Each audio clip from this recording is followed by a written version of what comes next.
pledge allegiance to the flag of the United States of America, to the republic for which it stands, one nation, under God, indivisible, with liberty and justice for all.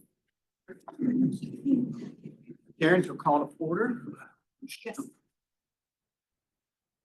Mr. Catalano, Present.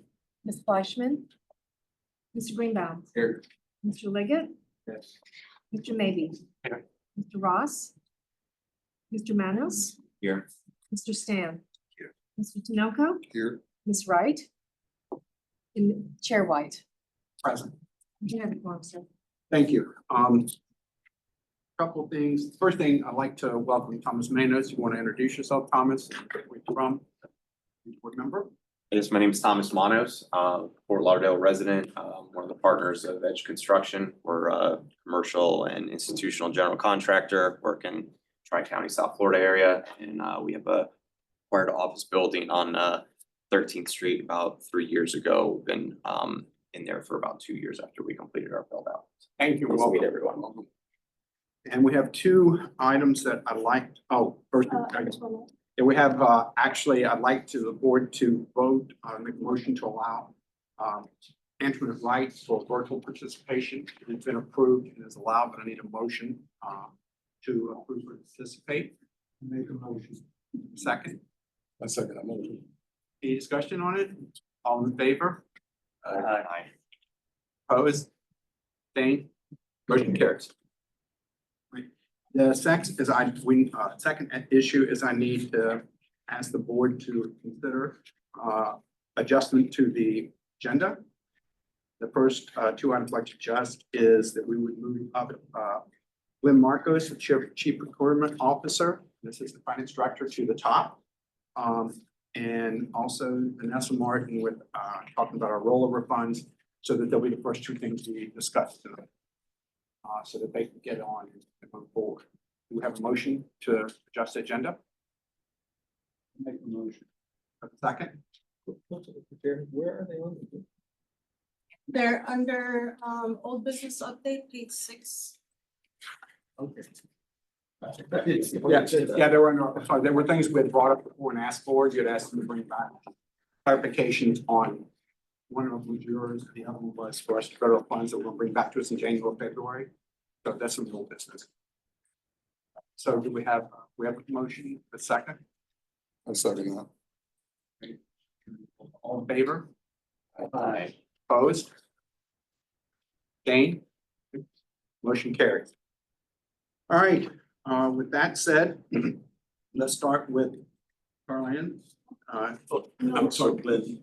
Glenn, I'm sorry, we didn't move it. Glenn, I'm sorry, go ahead with, but basically what we're here for Glenn is, it was brought up by Troy Leggett that he was questioning what, Troy, you had mentioned about what can we do, and those concerns about the procurement process and the procurement that was done, communication that you had about procurement. Yes, you wanted to put forth a communication to that Cordino group isn't considered for the land use plan amendment. I just want to have a conversation because I think the Cordino group did a terrible job of communicating with the community in developing the plan that was presented.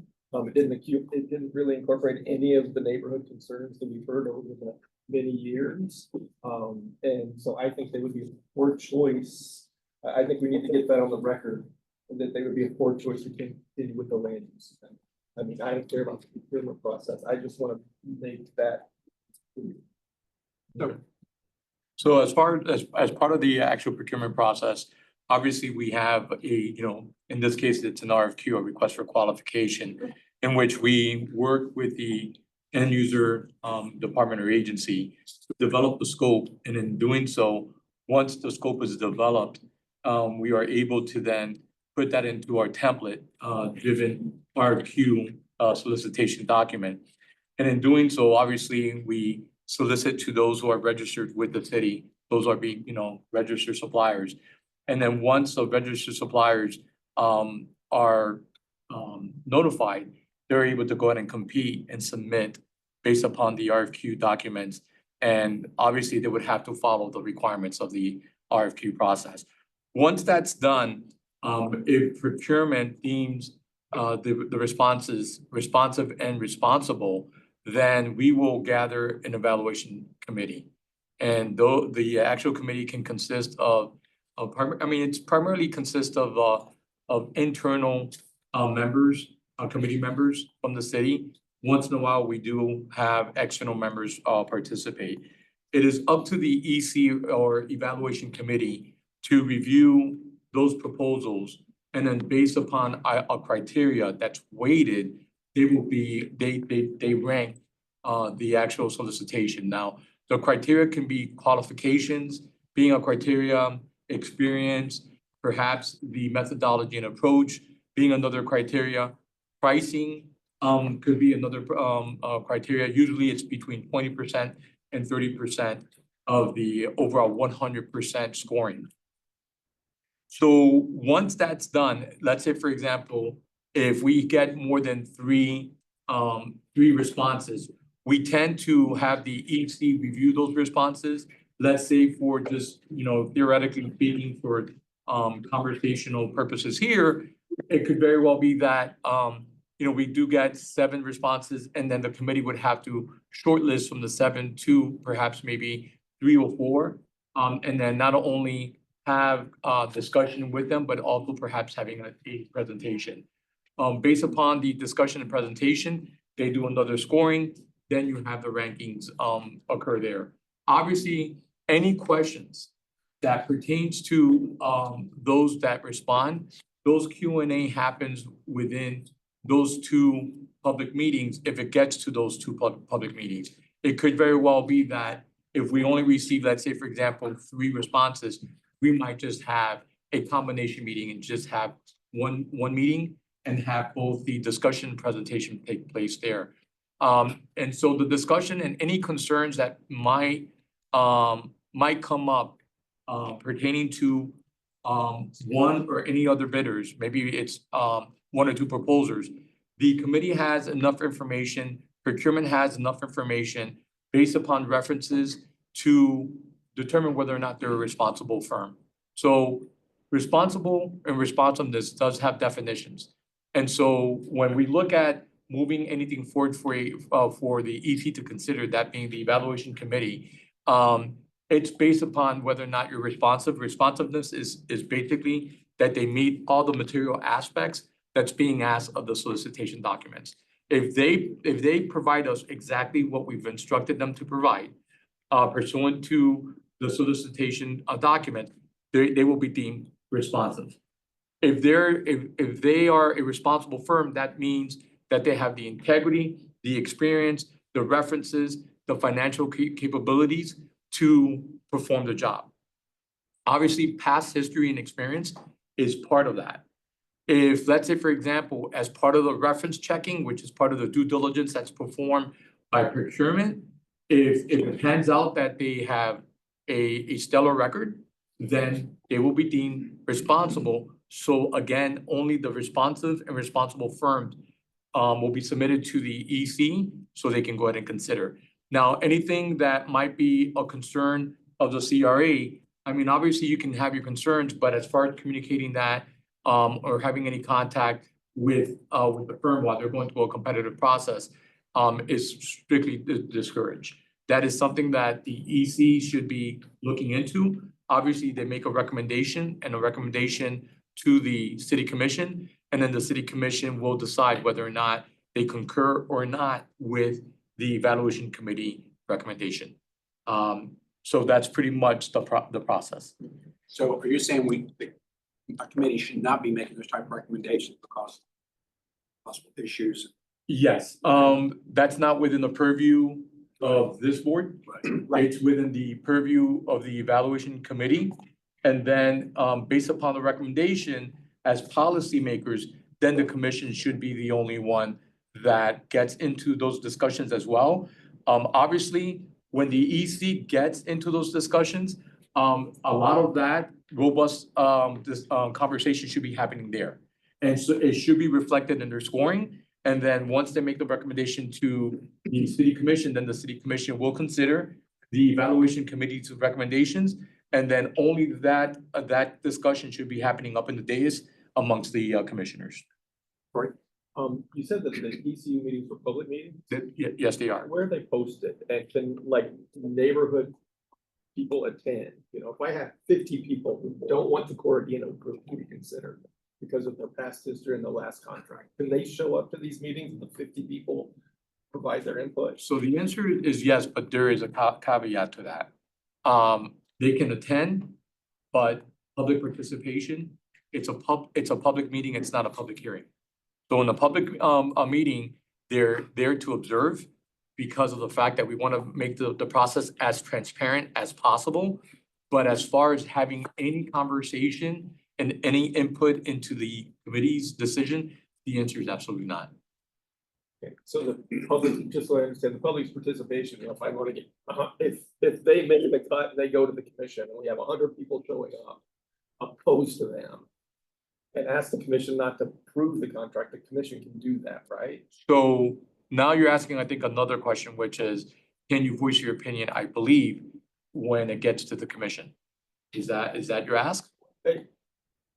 Sort of. It would seem like the ECU committee would want to know public concerns about their past performance. And I wonder how to fit that in, because it would seem that I'm guessing city staff liked how it was handled. But I can assure you that many people in the neighborhood, residents of the city of Fort Lauderdale, didn't like their past performance. So what's the avenue of making sure the ECU understands their concern, the public's concerns, or does that matter?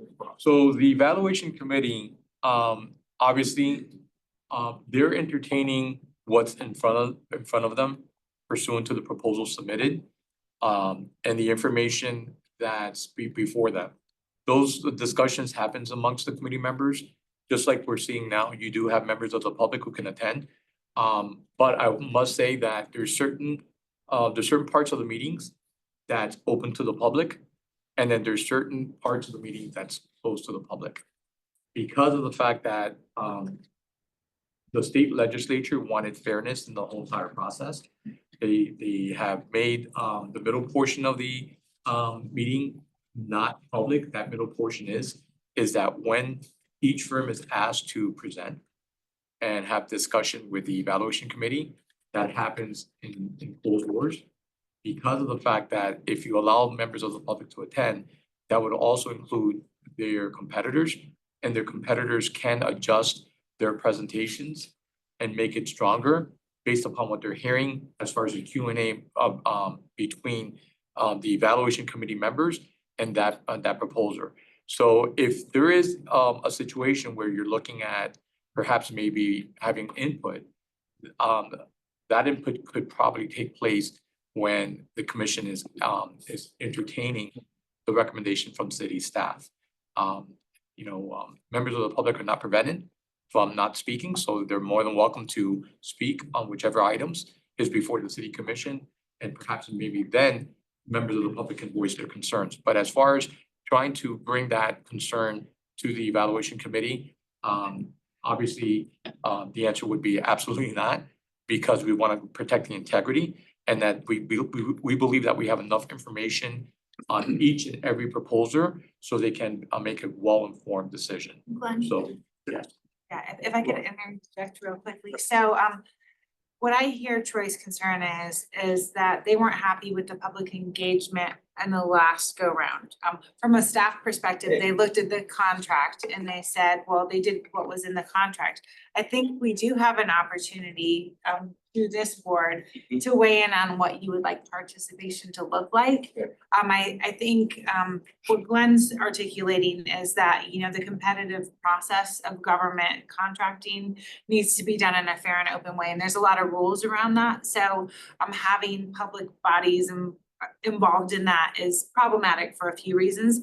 But I think it's appropriate for this board to say, here's what we want public participation to look like, and make sure we include that in the contract and hold whoever gets the award to that standard, eliminating a company during this stage of the process if they haven't been found that they were in default of another contract, is I believe that's the problem, is they weren't found in default of a prior contract.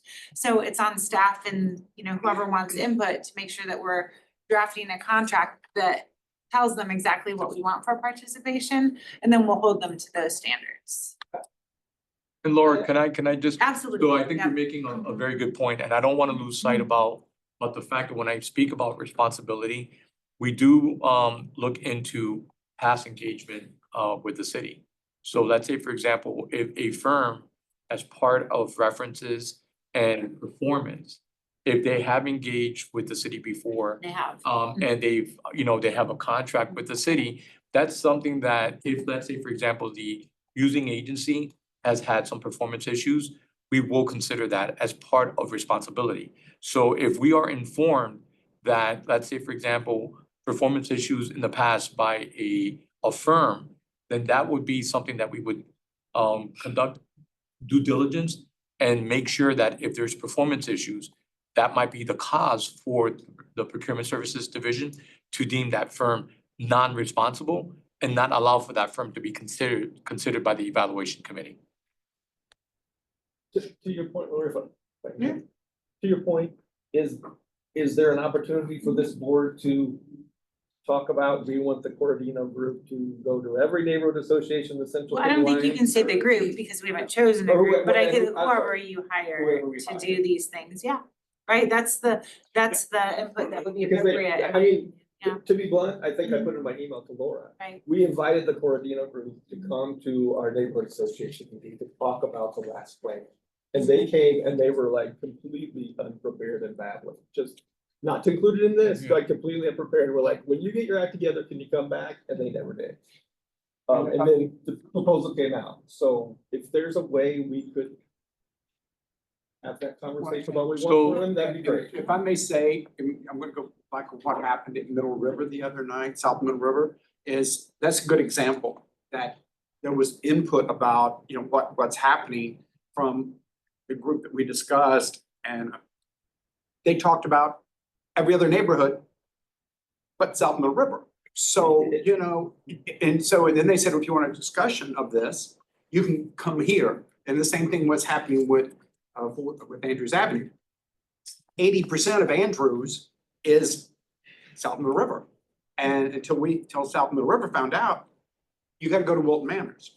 You know, that's not community participation. And I agree with Troy on that. And I think that the city does lack, and I think the communication should come from this committee, because that's, especially crap. This has happened 3 times since I've been on this board, and I've been here 6 months.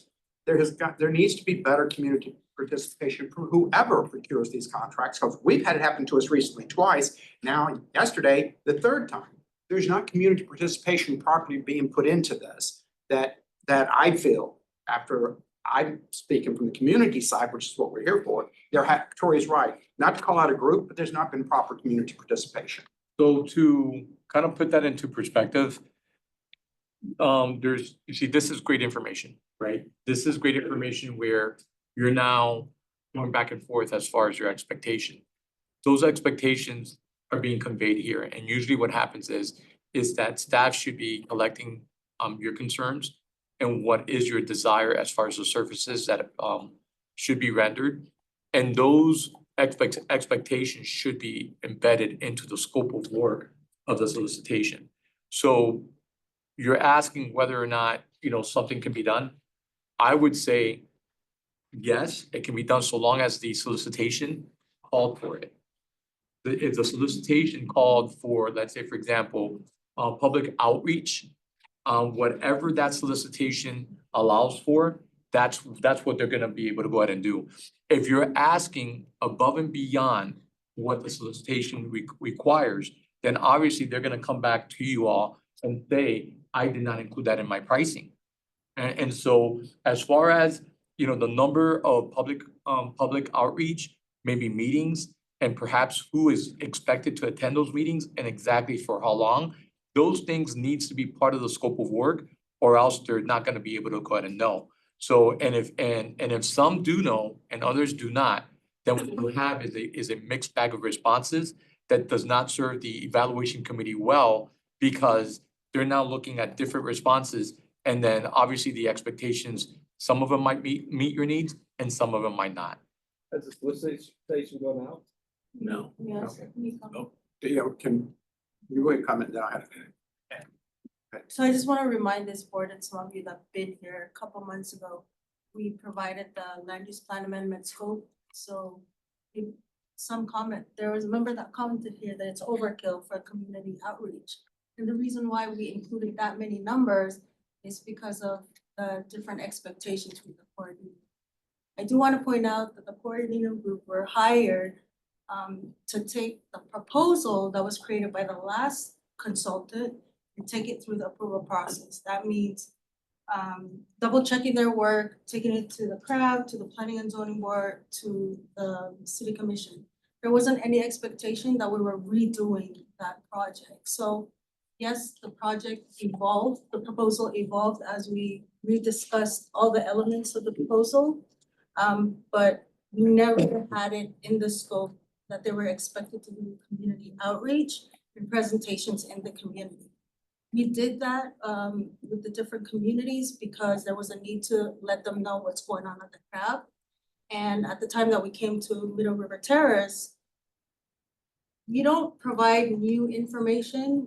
We share the same information brought to the CRAB to each of those neighborhoods. So by the time we came to you, it was a meeting that you missed because you had the same meeting at the same day.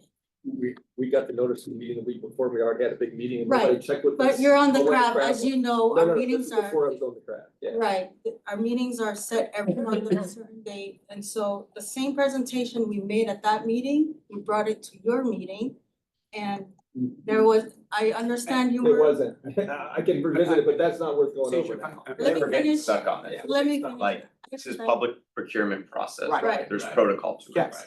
The devil is in the details of reviewing the RFP before it goes out, setting your criteria of what you want, and then holding people accountable moving forward. To sit here and talk about an RFP that does anyone know the details of the RFP, but to be able to say that this company didn't perform to the standard of the RFP, I can't. Can anyone here? No. So we weren't happy with potentially how that moved forward. We weren't happy with how the RFP went out. Make sure that the new RFP that moves forward has the details that we want. Can't single out companies in a public RFP process, especially when it comes to city, county government work. Thank you, Thomas. Ed? I'm sorry. My question also is the timing of presentations. I have come across many in the city recently, and it's like the last minute. Andrews Avenue. I get the thing, I don't get it from the county. I hear from Mr. Glassman's secretaries. And we get these kind of things, and this isn't the first time. This isn't the second time. I've been president now for 14 months, roughly. And I see this, that everything seems to be last minute. And then you try and get people to come to a meeting that you want to have before Christmas. That's ridiculous. And both Troy and I fought with the consultant about it because it was absolutely ridiculous. Then you want to try it. No, oh, that week's not good. We'll do it between Christmas and New Year's. What's it any better? You know, there seems to be a constant, and I hate to say it this way, a constant situation of last minute. It seems like everybody wants to get it done last minute, so then they don't have to hear about anybody complaints.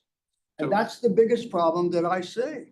So And we had this presentation last week they had 4 different communities involved in it. We had, in South Middle River, it was part of our meeting, we had 15 people there, okay? The total people in the whole meeting was 25 to 30, okay? And they were from 3 other associations. You know, you can't get things out at the last minute and tell people about it. So, And that's a problem. and then may I suggest that we if it's okay with the board, that we move this to topic for next month, because I think that we then can set and put this on, and we can discuss what we would like to see moving forward from them in the procurement process, and we feel like shortcomings and would help us move forward and give our suggestions then, if everyone's okay with that, so we can move forward. Well, this particular I just solicitation want to has make a note though that I think the meetings that you were referring to about the Andrew's out. Andrews Avenue, that's a Broward County project.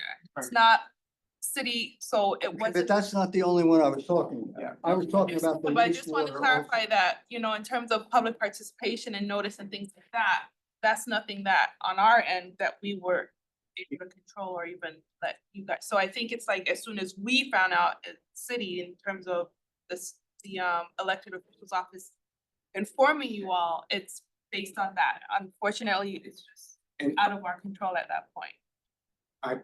and I appreciate it, we got discussion. As Thomas said, it's happened, the past, the stuff, I believe in a found solution, so how about we bring this to next month's meeting? We come with ideas, everyone, and what we would like to see, our wish list of how we'd like to see things move forward in participation, what we'd like. That, But Chair, let's be clear, this particular solicitation it did go out. this one's already gone out last week. Last week. Would there be an opportunity to modify it if they had changes before it closes? Can I check to see, Yeah, it Um, closes in March and then we it have. closes in March? Right, and So then this next week, we have like Okay. for Q and A.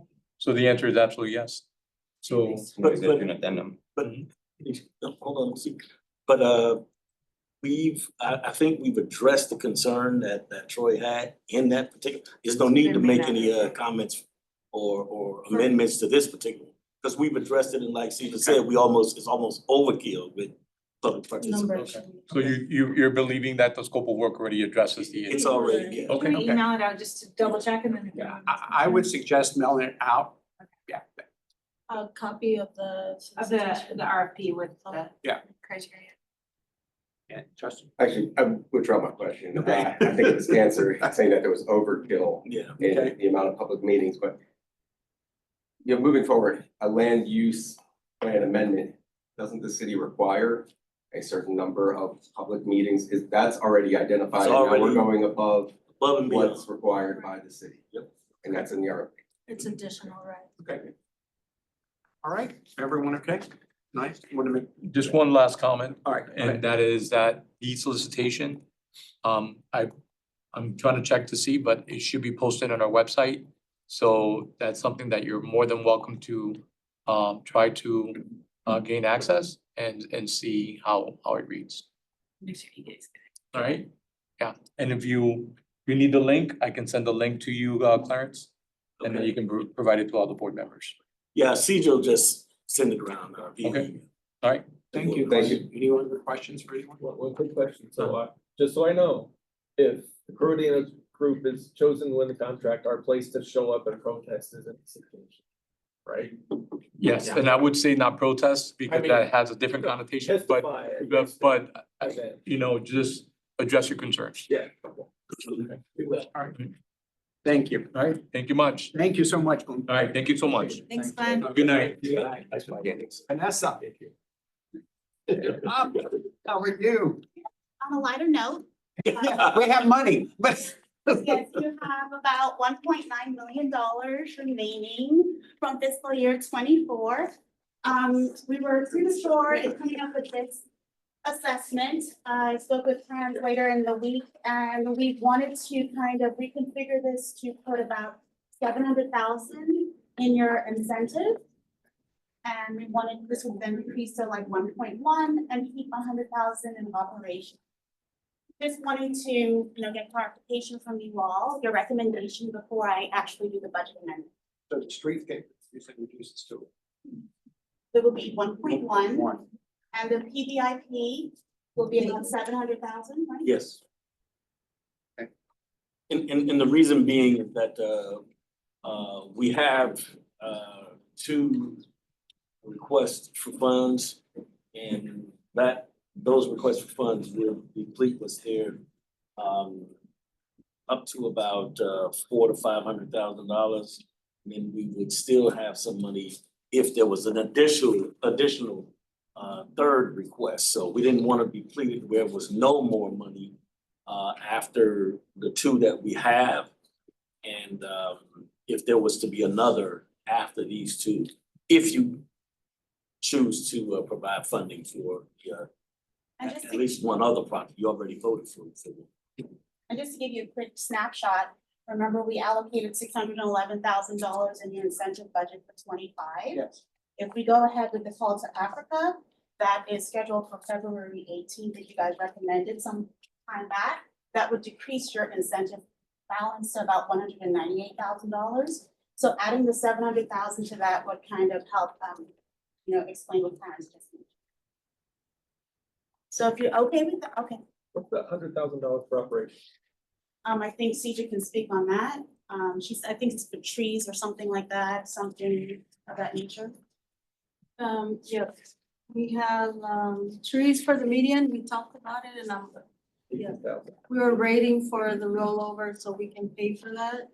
That's one of the things. And we have, anticipating this LUPA that comes in, there's other extra charges that is not part of that 180,000, for example, application fees with the county, advertising, sending out mailers. There's all these other expenses that you want to have. Operations is where we can play around with these things that are not like planned out but might happen. But to keep in mind with that, with what she said, though, we have about $244,000 remaining from what was allocated in 25. I think it was like 426,000. We are down to like 244, and of that, about 100 or so is for salaries and administrative costs. So we want to put a little bit of bumper in there in case you guys decide to do anything else in operations. So it's not anything definitive. If you don't, agree with it, then. What about the $150,000 was supposed to come out of this for the sculpture? Is that already? That's already allocated. That's a $200,000 that was allocated for the sculpture. It's actually a CIP. That's previous, right? After. That was actually done in fiscal year 25. We had a Okay. $1.2 million budget. Of that amount, 200,000 was allocated to the CIP. So once we use the take down, add back in what little bit that we have, we're a little over $2 million once we put up to 2025 is left over. It's about right.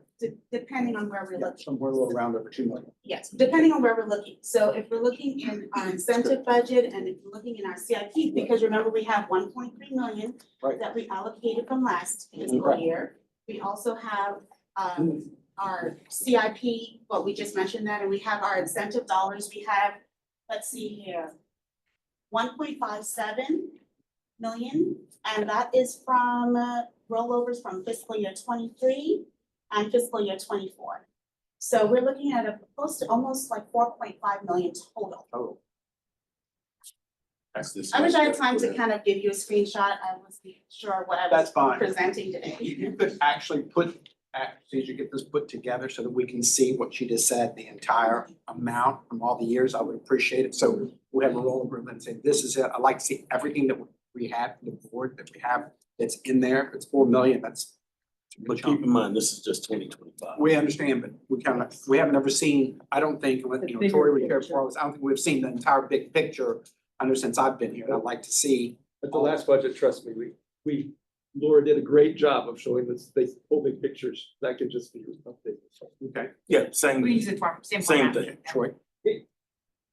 Does this need to happen now? Because I would like to see that big picture, Yeah. what these numbers fit, how these numbers fit. Like, It's up to you. We just wanted your recommendation. We're coming down to dealing with fiscal year 26 budget. So the sooner the better, but I mean. So May. Not time sensitive. It's whatever you not guys time do. You guys don't need money for anything, No. right? The trees, that's it. Fine. In our backup, I think we had scheduled to talk about budget prioritization in March, because you guys have that discussion around every April. Oh, yeah, we start in We March, start yeah. in Actually, April. March. Yeah, March, April. So, you're gonna see all the numbers, I guess, so. So if I mean, I'm gonna take a vote, if everyone's, and since it's not really a vote, if everyone's in agreement, we bring this forward in March, since we already discussed it, and bring the big picture back into the March meeting. Your calendar. Okay, we're gonna ask for a motion to wait and move forward. Troy, do you wanna make that? State your motion, what you wanna do with it, because we got to for Karen. I move that we ask for a big picture, Yeah. summary of what our balances are and consider it the next, how these fit in. Have a second? I second it. Okay, any further discussion? Would you like to state your motion again for Karen, because you've asked her to do that tonight? George, state your motion again. Sorry, she's asking me to do it, so. Okay. I couldn't hear what you said towards the end. I'm sorry, I'm real, I got excited, but I move that we consider we get a big picture analysis of our finances and consider the appropriation for the rollover funds at the March meeting. All right. And first, we have a second. All, no further discussion, all in favor? I opposed? Abstained. Okay, motion carries. Thank you, Vanessa. Thank you. Okay, moving on, rezoning project phase T. Carlin, would you please present what the board spent hours last month voting on? And present that what we are, what we voted on. And tonight, what we're to consider is we voted on our zoning. And tonight, we're going to be voting and discussing after this, our parking. Issue. So just so everyone knows where we're at. So,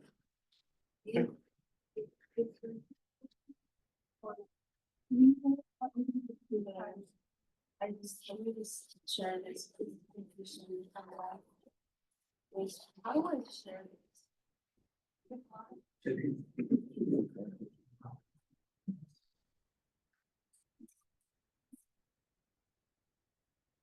Travel with my own. With your own click. Learn the hard way. I didn't know. Oh, I didn't know. I was waiting for her to put it up. Oh, okay. Smart. There's always one. Does it work? It's, oh, you need to put the USB.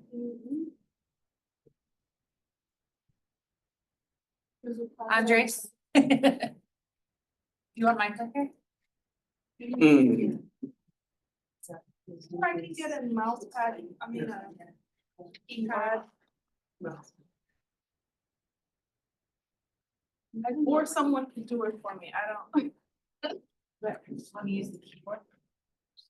Sure, I should. No problem.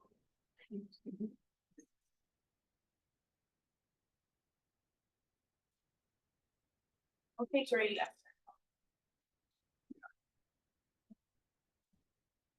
All right, good evening, everyone. Carlin Devonish with Development Services Department. Tonight I'll be going over basically what was approved or recommended from the last meeting, just to make sure that we're all on the same page and that we're able to capture all the recommendations, so we can move forward. So on tonight's agenda, as I mentioned, we'll go over what we did last month, which was going over the revised map, going over the updated boundaries for the different zoning districts and the zoning type.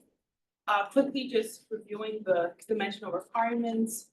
And then we're gonna get into some new business with parking options. And I have Benjamin Restrepo here, the city engineer, to assist with any questions that will be raised with that section, as well as going over some parking mitigation options that we can include in the proposed requirements for the zoning districts. And then I'm throwing out some new information as well regarding modifications criteria that would be based on the dimensional standards.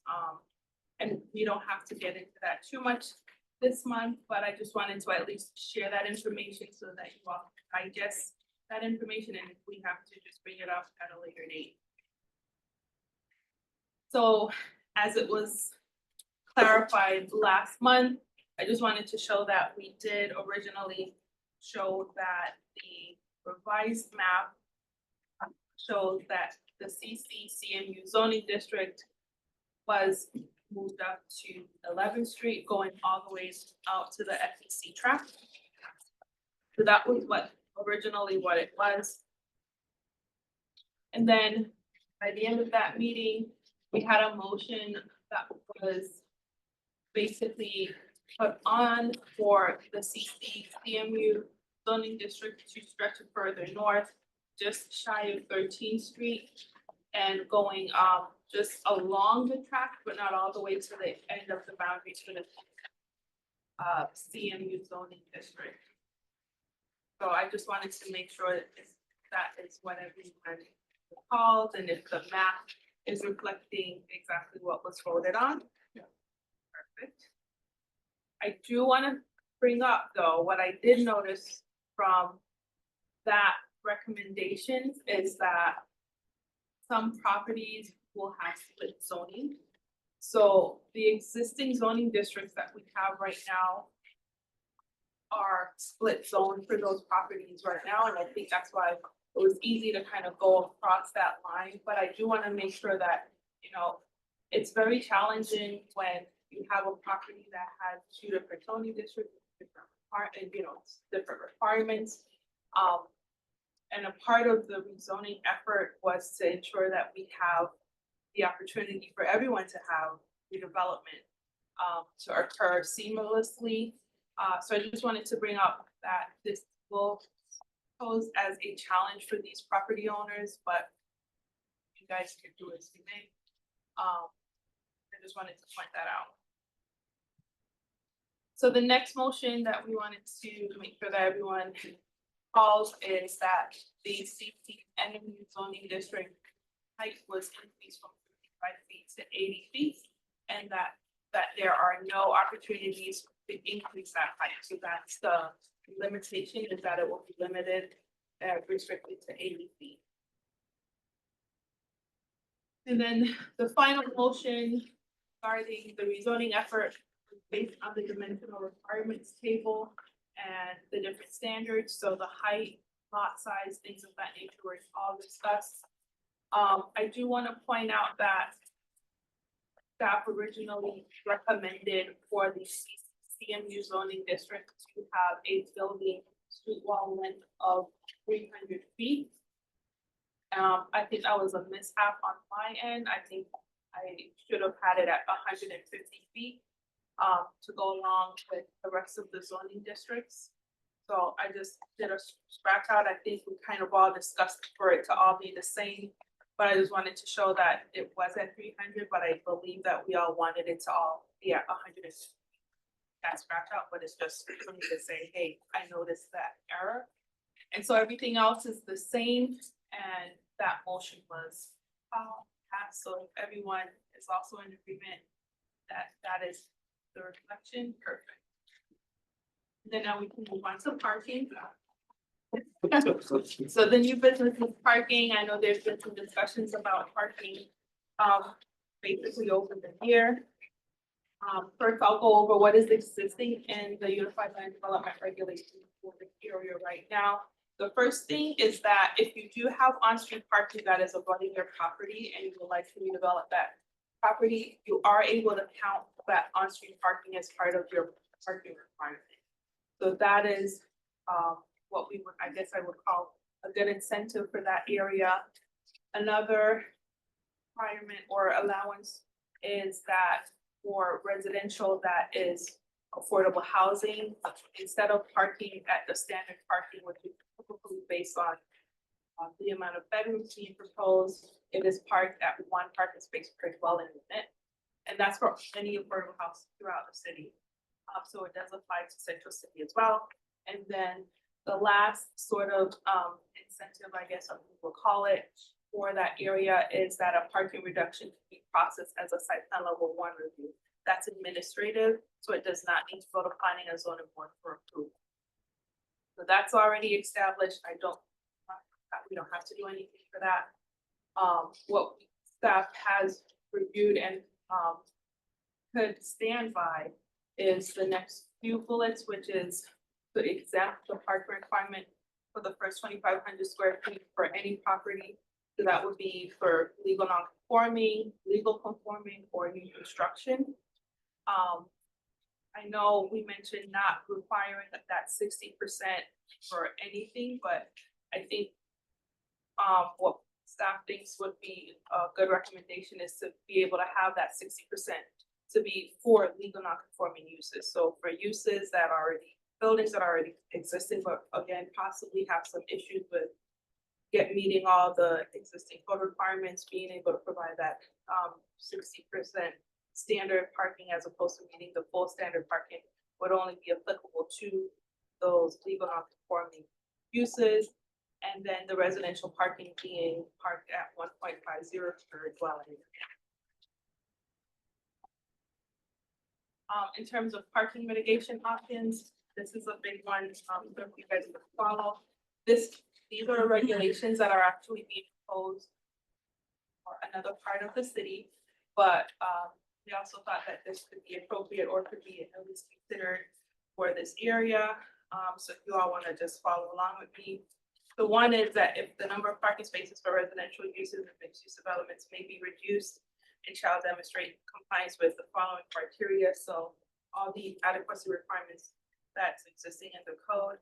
And then you have all these other options, right? So you have the use, site structure, or any combination of the same evidences, characteristics, which support a determination that the need for parking for the development is less than what is required by DODR.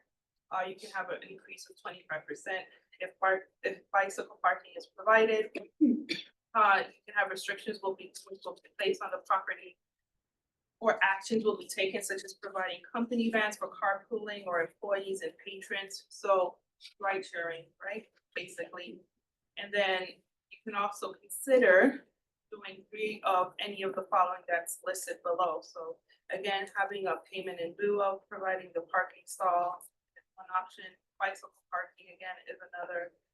Providing pedestrian mid-block crossing on local streets, and cross pedestrian and vehicular access between adjacent properties. So these are the options that staff have reviewed and are recommending. And then we're here for any questions. So we'll open up comments, let's limit, we'll start question, then let someone else go forward, back and forth to ask a question.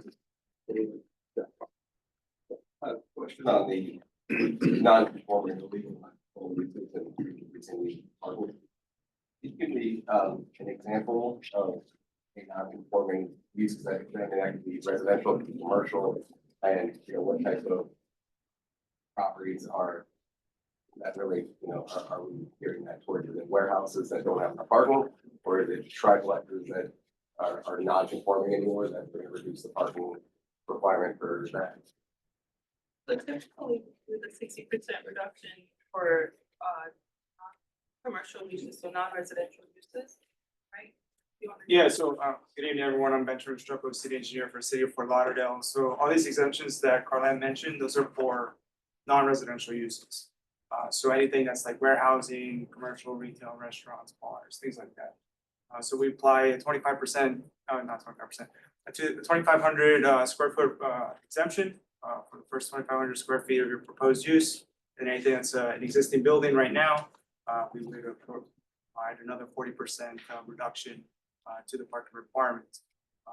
So if you have 3,000 square feet, you only have to provide 60% of 500 square feet. And with the rezoning and the amendments, these properties that are considered legal non-conforming uses, are those likely to become conforming uses, permitted uses once the rezoning? That's what they will be considered. If the use that they're proposing is no longer allowed in that zoning district, that's what they'll be considered. So they're legally there now, they're permitted there now. Perhaps when you zone it, if it's not a permitted use under the new zoning district, they will be considered legal. They will be able to continue the use.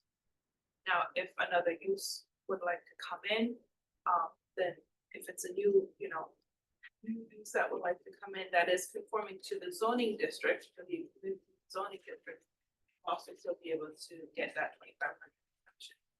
So what we're accomplishing here is giving a parking reduction to uses that we don't necessarily want in the new, that, to me, that doesn't make sense.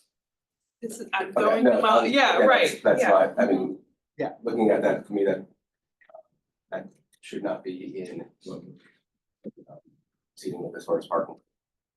That's mostly pertaining to existing buildings, correct? Correct. Correct. It's So if existing you own a building. building, you have a building, you're not changing your building, and they've now rezoned the area. This allows them to not require you to meet the new parking requirements on a building that you haven't done anything to. Now, if you wanna knock your building down, build something new, you have to conform. But if it already existed prior to this, then you're already grandfathered in with the existing parking that you have. That's not what that states. It all, That's what that states. That's why you're a legal non-conforming. Right. Right. Yeah, so if you have a building right now in an existing square footage of, let's say, it's 2,000 square feet, you change your use, you're completely exempt from parking.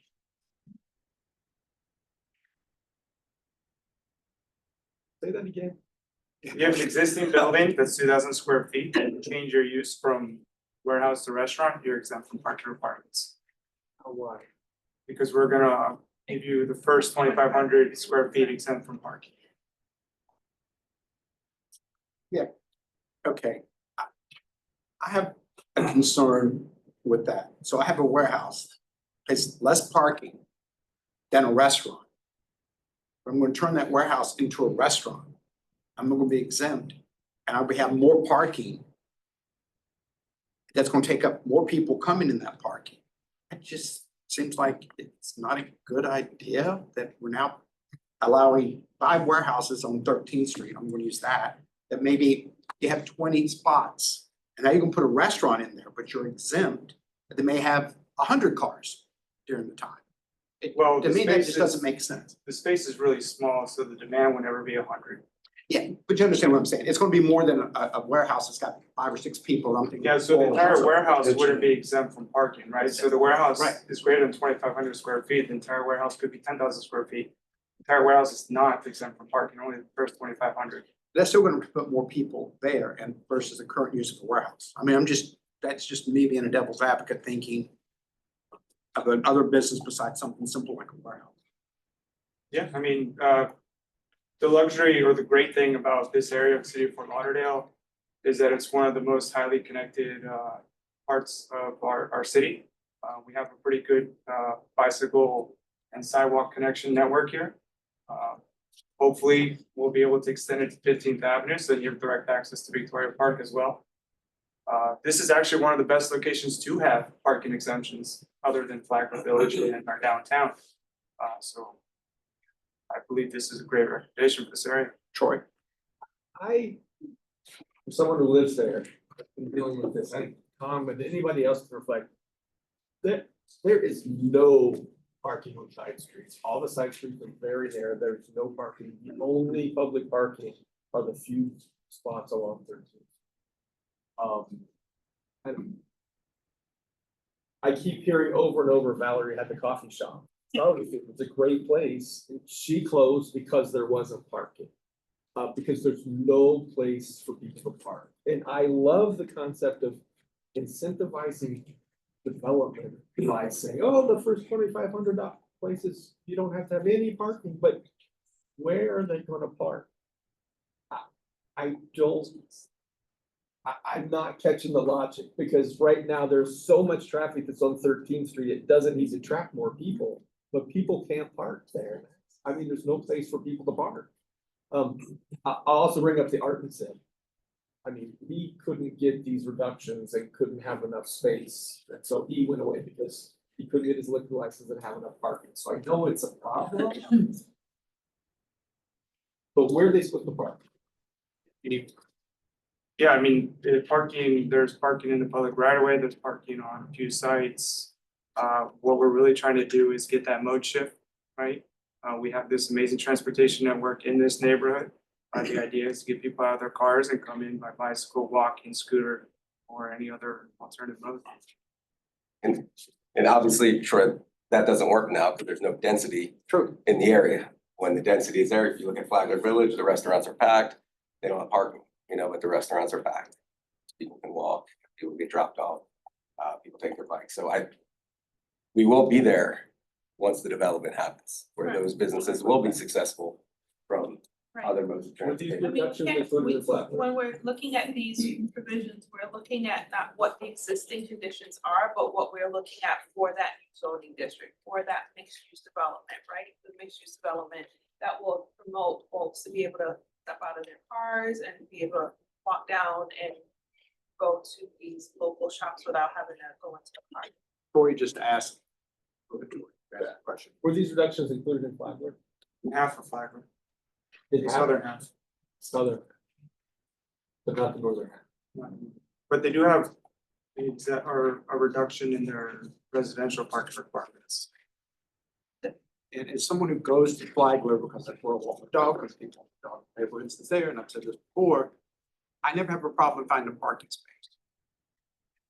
I can park my car and walk, and it's packed, like you said. So there is a lot of parking around there, which is surprising, and it's packed. So if that's kind of was there, it works. I will say, I mean, I'm there Friday night, Saturday night, I'm there twice, probably 3 or 4 times a week. It works. It's one of my favorite areas to go to because all the restaurants have food. So it does work. But they don't have these reductions. Yeah, they do. They do, They do, so they it's have, southern half, they but have not the different, northern half. they And have then the other different half- parking requirements. And then the northern half also has actually less of a residential parking requirement than we're required here.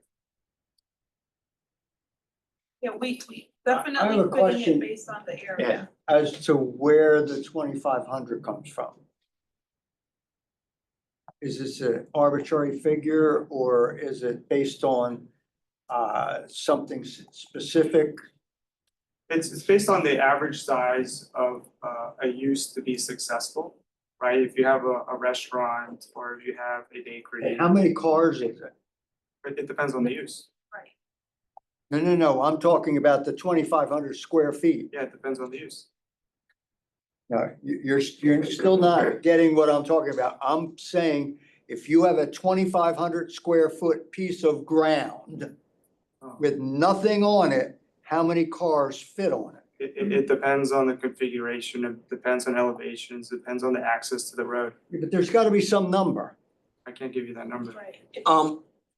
You're asking about the The lot actual size. ground, the lot. You're asking You're saying about how many different- cars you can No, park there this is for the on square foot 2,500 of square the feet? But it's not that. It's not the lot square foot of size, the it's building, square foot of The the building. building. not that. Okay. I imagine it's a building to create the Yeah, calculation. 2,500 square feet. You're taking up a kitchen, Right. Correct. It's registered really counters, small. I mean, it's not, yeah. It's not that big. Linda? So yeah, with an 80-foot building, how many units are in a building? Let's say about, I don't know, I what? don't know, 80 feet in height?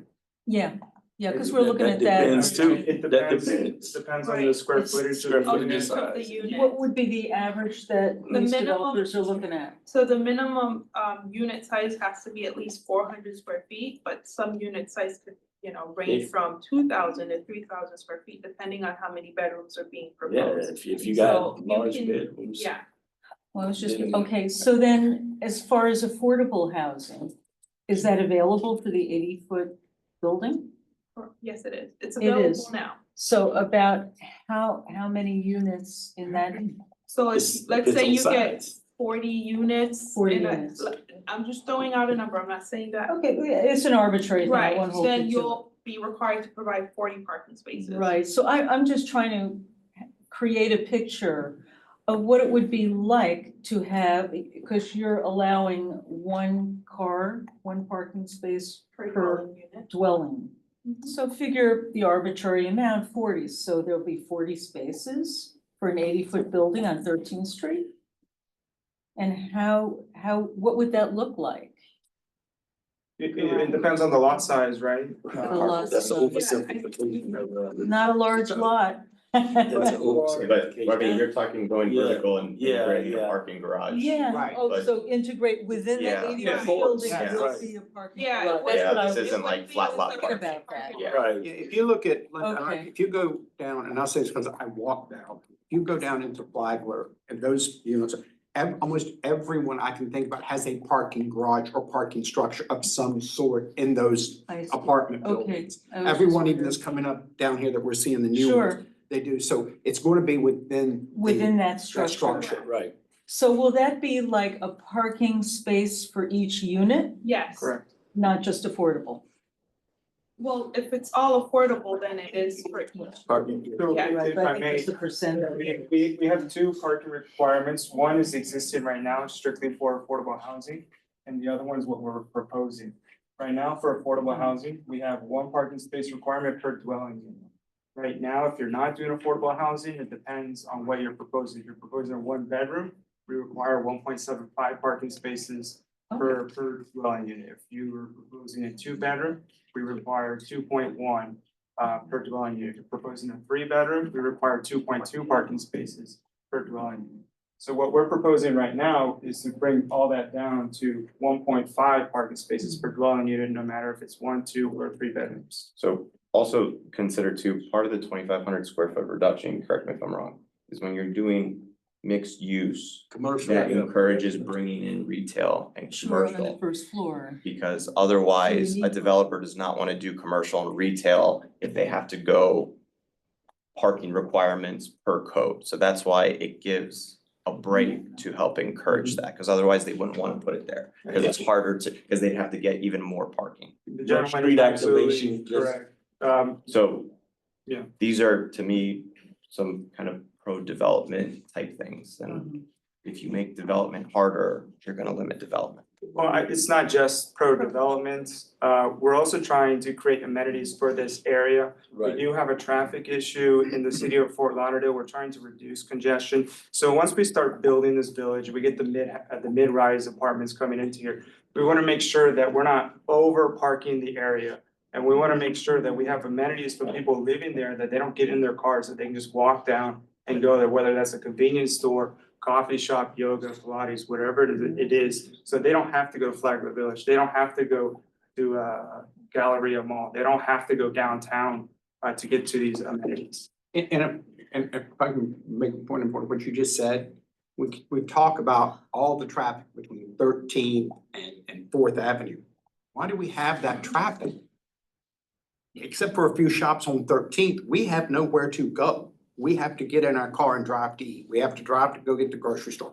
We have to drive to go to a coffee shop. So if we're bringing the same density, and I heard the density issues and the parking issues about Flagler. I was one of the people that yelled about it because I was like, I'm gonna go downtown. You don't notice it. Even on a Friday night, you don't notice that to go the main throughs because the density, people are walking. People are out there. And now you're cutting down the traffic that I've heard so much about, which is, yeah, it's a legitimate concern. But now we have neighborhood that we walk in and we don't drive in.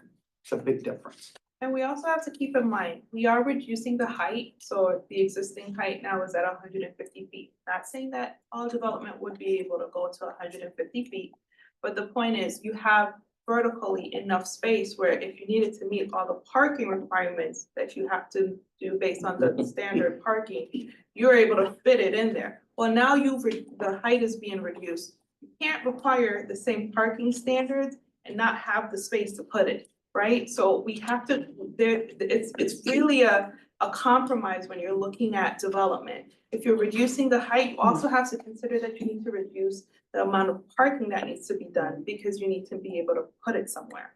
You can't put everything in there and still be able to get the density that you need. Other questions, Troy? I sent Carla an email about this before, and I don't know if she had any chance to think about it. I appreciate this whole concept of reducing the amount of parking spaces. I still think it has a lot of issues, a lot of other things that we should be doing around these buildings. Has there been consideration of giving these incentives if they pay parking impact fees? You know, here's what the current is, but if you pay a parking impact fee, you can get the reductions, and then we could use this in the community to fix sidewalks, to do bike lanes, to add to connect to the trail and other things that could be useful. So it wouldn't be considered a parking impact. It actually is considered, it would be one of those things that we would say parking in lieu of. And then, and Ben, you can speak to this a little bit more. That money will have to be allocated to, you can't put it for everything, right? So, because it's government, so if you're, it's kind of like the tree canopy trust fund. If you're cutting down a tree, removing a tree, whatever the case may be, and you pay into that tree trust fund, that funds will need to be used to be able to plant trees. It's the same thing with the parking. So if we create a payment in lieu, correct me if I'm wrong, but if we create a payment in lieu fund, that funding would need to be used to be able to then purchase property within the central city area so that we can basically build a parking garage so that there's parking. So, you know, again, give and take, but if you're taking money for parking, you need to still be able to use that money to be able to provide the parking. Right. You ain't buying your way out of There's the still no parking. getting away from that. So Carline's 100% right. We have a parking in lieu fee. We have to use that for parking. We have to purchase property, construct either a surface parking lot or a parking garage. Or on-street parking if there are locations to Right. be able to provide. One of the things you mentioned is you want to use the funds for sidewalks and things like that. We are gonna have a street sectional requirement here. So there will be minimum sidewalk widths at least 7 feet. On Sunrise Boulevard will be 10 feet. So any new development that comes through will have to construct those right-of-way improvements. Another thing is when a lot of these developments, especially the mid-rise developments, they will generate over 1,000 daily trips. So when those developments generate over 1,000 daily trips, we require traffic studies. And then we're not going to be widening the roadway here on 13th Street because we just spent a lot of money on actually eliminating lanes. So there will be congestion that will be revealed in these traffic studies. The developers will have to mitigate their payment in lieu or their fair share of what they've done. So we could use those funds for transportation improvements in the area. Would those funds go to be used in the CRA? They would have to be used within the general area of where the development is impacted. For example, if this when we do our traffic studies, we go half a mile north, south, east, and west, and we analyze the intersections, signalized intersections. So for example, if this project says 16th Street and 4th Avenue is going to be increased delay, we're failing now, then the development team will have to be required to correct that intersection. That intersection is outside of here, but then we have to require to fix that Because intersection. it is still impacting it, so it's not it won't necessarily always be within the central city CRA boundaries.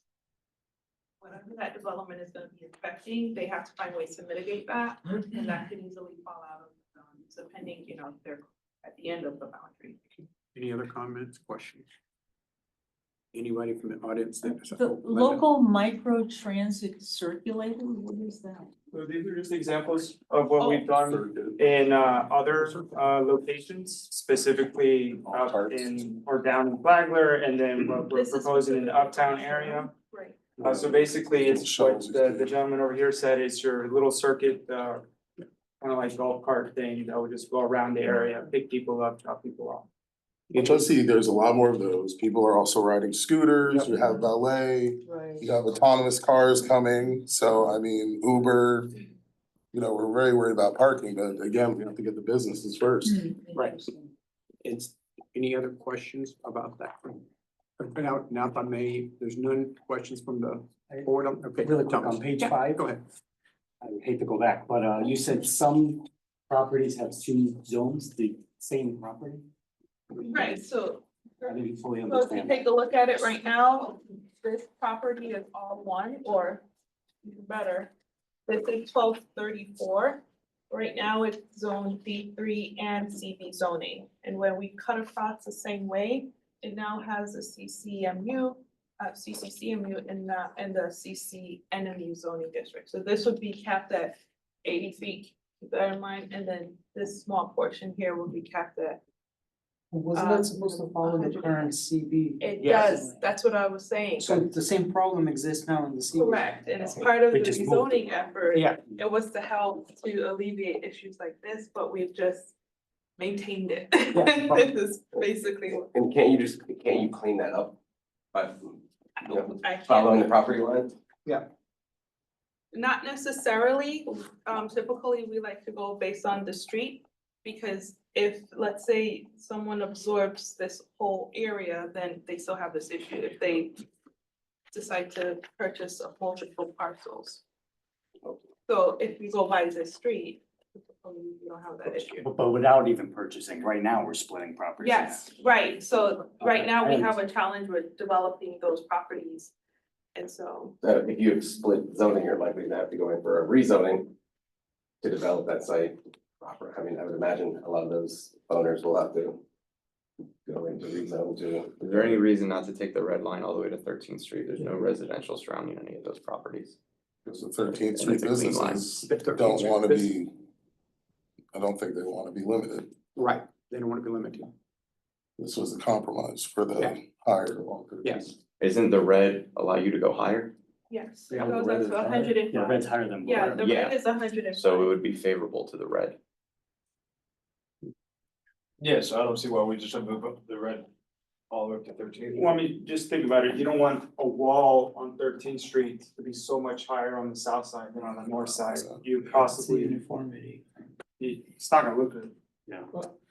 I'll make a comment about the difference between the blue and the red. I think right now, it's a completely different type of building you can build in one versus the other. The blue is currently CB and the red is B3, and it's like completely different types of buildings, and now they're basically the same. It's just a matter of stepping up the heights, right? Like, they're all mixed use residential. It's just, you have to have your building a little shorter on the street and it could be tall in the back. Like, I don't see how that's a problem. I think if I may, I think we voted like this because we did not want. If I remember, you looked at the minutes, we did not want this big building on the street. We wanted it to stagger back and up. Yeah. We all agreed to that. Yeah, That was the reason we did this. So what's the solution to make the properties the same, the current properties, not the future purchases? If you do, if I'm wrong, Carlin, if you do the shorter on the front, you're gonna make it shorter on the back, which the businesses really didn't want that. And the citizens wanted the other, so we compromised to say, okay, we're gonna make it aesthetically pleasing to stagger back. So we'll have our, now, if I'm wrong, please tell me, but that was 2.5 hour conversation, I remember while we did it. So I personally, if I suggest that we leave it alone, Leave it alone like it's this? yes.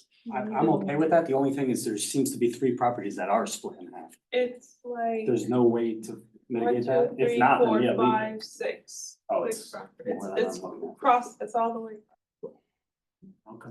We can talk about this forever, but every line, all the way around splits property. Yeah. Like, see where the blue goes on across? Yeah, I get that. Tell Can we Nick. suggest a solution where we just snap it to the closest parcel line? Does that, is that clear? That would, at first thought, that might be a good idea, but what's preventing anyone to just splitting their property or joining their property? Right, Yeah. that's That why I happens a said lot. that, Yeah, you we just don't, keep moving we along. don't typically do it based on the parcel, we Right. typically do it based on the street. But Ben, I know you mentioned a wall, but you have to keep in mind, you haven't been here, but we have to keep in mind that, when you get to the street, they are gonna have that maximum podium height of Yeah, I 55 don't feet, think and it- then they're gonna be stepped back. So yes, they may have additional height so from 80 to 105, that's what? 25. 150. So- No, not 150. Remember, let's say, Right, I but then think you go up to someone said 150. 105. So going from 80 to, it's two stories, 25 feet. 25, Yeah, it's two about 2 stories. stories. Yeah. You're really not, Not and that big. and that's what Anthony always says, at a certain point, you really can't tell Right. where it's an additional 2 stories. Because at this point, it's very relative. At a certain point, you're not walking down the street and looking up, it's from a pedestrian level. It's already been mitigated with the 55-foot podium and then being able to step back. Yeah, you answered my question. I appreciate it. Okay. Okay, So I'm not clear on, are some lines can be moved? I thought those were defined. So, I mean, anyone could decide that they would like to make this one development site. So right now you have, let's say, 1, 2, 3 addresses. Someone can decide that they wanna make this one and make it one address. You can go to BCPA, Broward Okay, County Property and they Appraiser, can and do move the that. line? That You was can, I mean, previously- if the lot's big enough, you can split the lot You into can split multiple, the you can line, have you multiple can- yeah. folios, you can take away. When you have, let's say, townhouse development that comes in, you can definitely split it based on the unit, so. I think I can help a little bit. There's a difference between a taxing parcel Yeah. and a plat. So the plat line, unless you replat, will not change. The parcel lines for tax purposes, you can say whatever you want it to be. Right. If you own all 3 properties, you can have 3 different taxing parcels, or you can make it all one. You Right. can split it up into another one. What you can't change is the underlying platted property line. I don't know if anybody's looked at the plat lines. You may be able to make it a straight line across there. I haven't looked at the If you look at the plat, then you may be able to do that, to answer your question. So What you were saying. maybe we'll look into that kind of solution. Just find And something from that's. Sorry, from a developer standpoint, I think the way you guys did it here is good because you made the consistency along 13th Street. And then as you move back into the what is B3 now, and it's gonna be more intense, as long as there's a way that as long as we have contemplated that you don't have to, because they're abutting in the same district, I guess you're not having to step from itself, right? Right, You could do the building and step it back, so. Okay.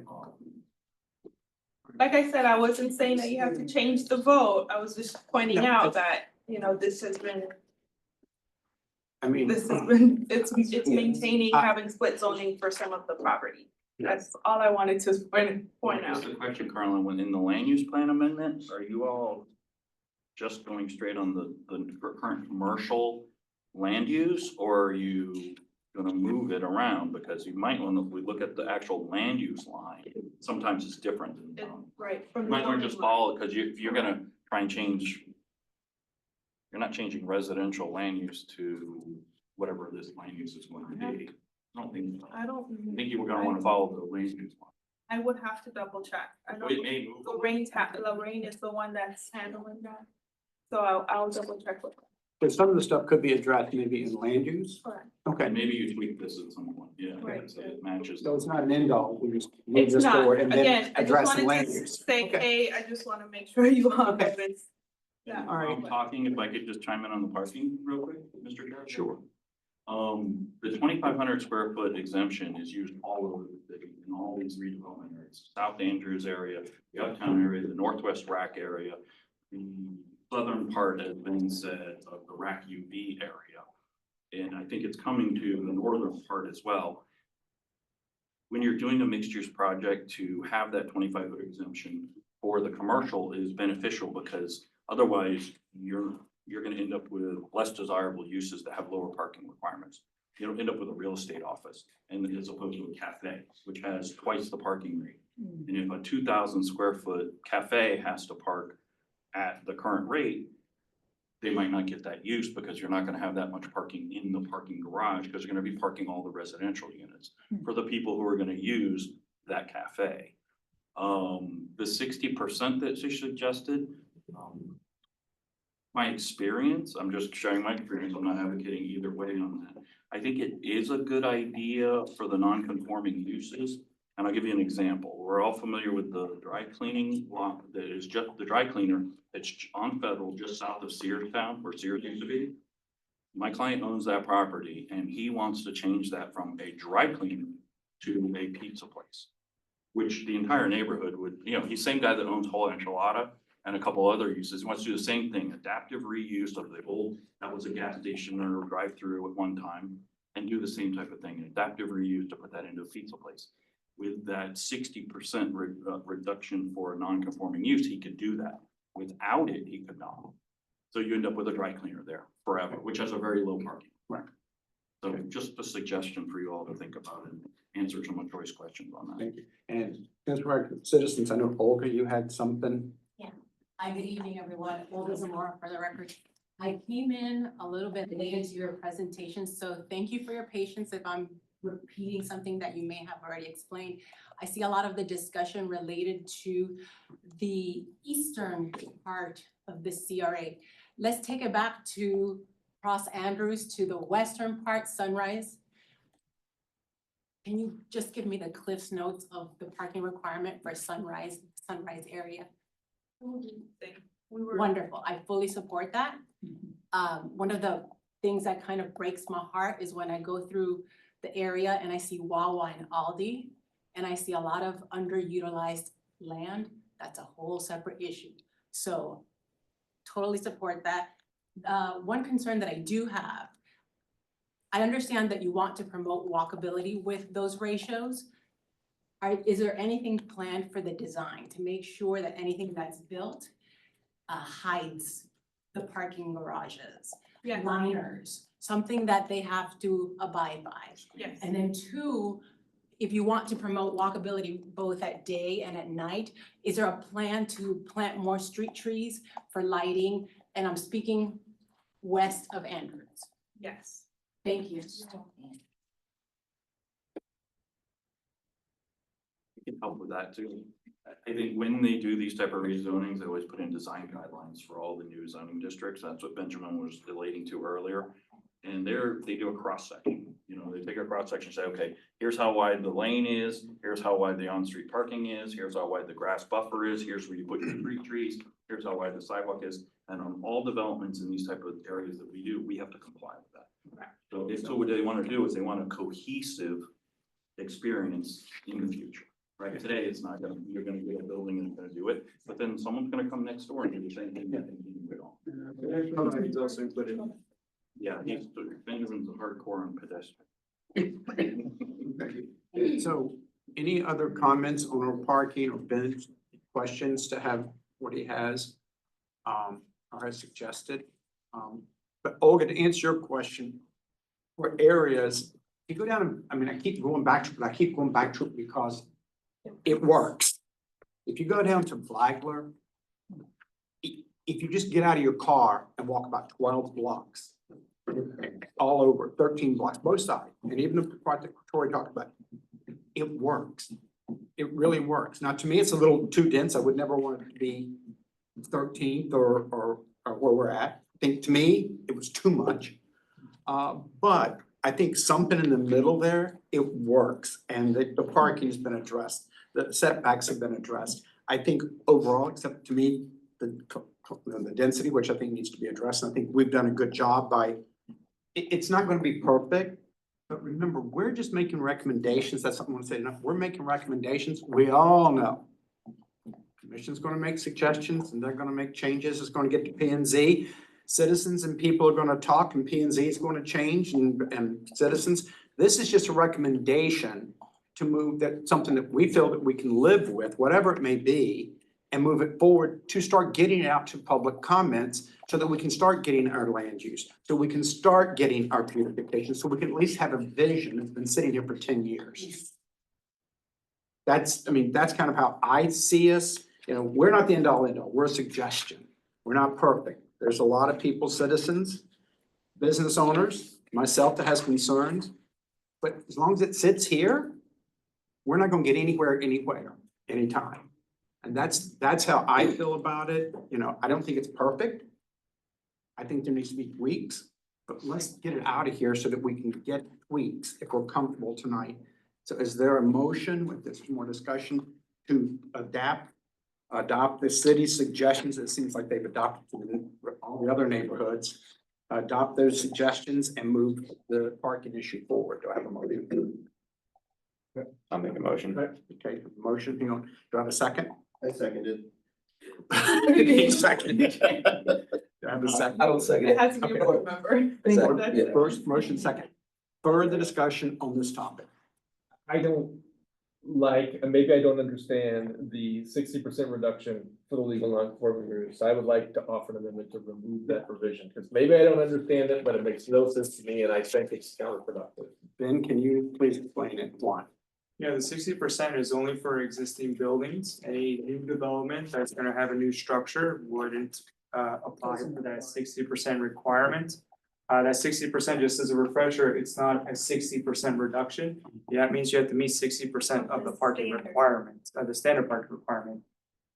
So really it's a 40% reduction after your first 2,500 square feet. So basically, it's giving that one building that has over 2,500 square feet, a little further flexibility in the amount of parking that they have to provide. So I don't know if we wanna throw out a number, let's say we have 1,000 square feet that is now at 1 for 250. Or 1 for 100. Well, Alright, no, let's no, say- you're right. So if you have a 1,000 square foot use, say a coffee shop. Yep. Say it wasn't a coffee shop, it was a retail use before, it had a 4 parking space requirement, legally non-conforming. If you wanted to change that to a coffee shop with sit down, it would be 1 to 100, which would be 10 parking spaces. So it's never gonna happen because you don't have the 10 parking spaces. Basically saying existing buildings that are non-conforming as to parking can change their uses. Now, you don't do it in a 10,000 square foot building because it ends up being too big. It's for- So let me clarify this, because you brought up the point of the dry cleaners that we all know over here. Without that reduction that is there, you would have a dry cleaners for the rest of your life. Stay as a drug. Well, not just that. Let's So that's what I'm actually- saying. And let's actually do the numbers, so instead of you being able to, I mean, with the 10 parking spaces at the standard, so 1,000 square feet.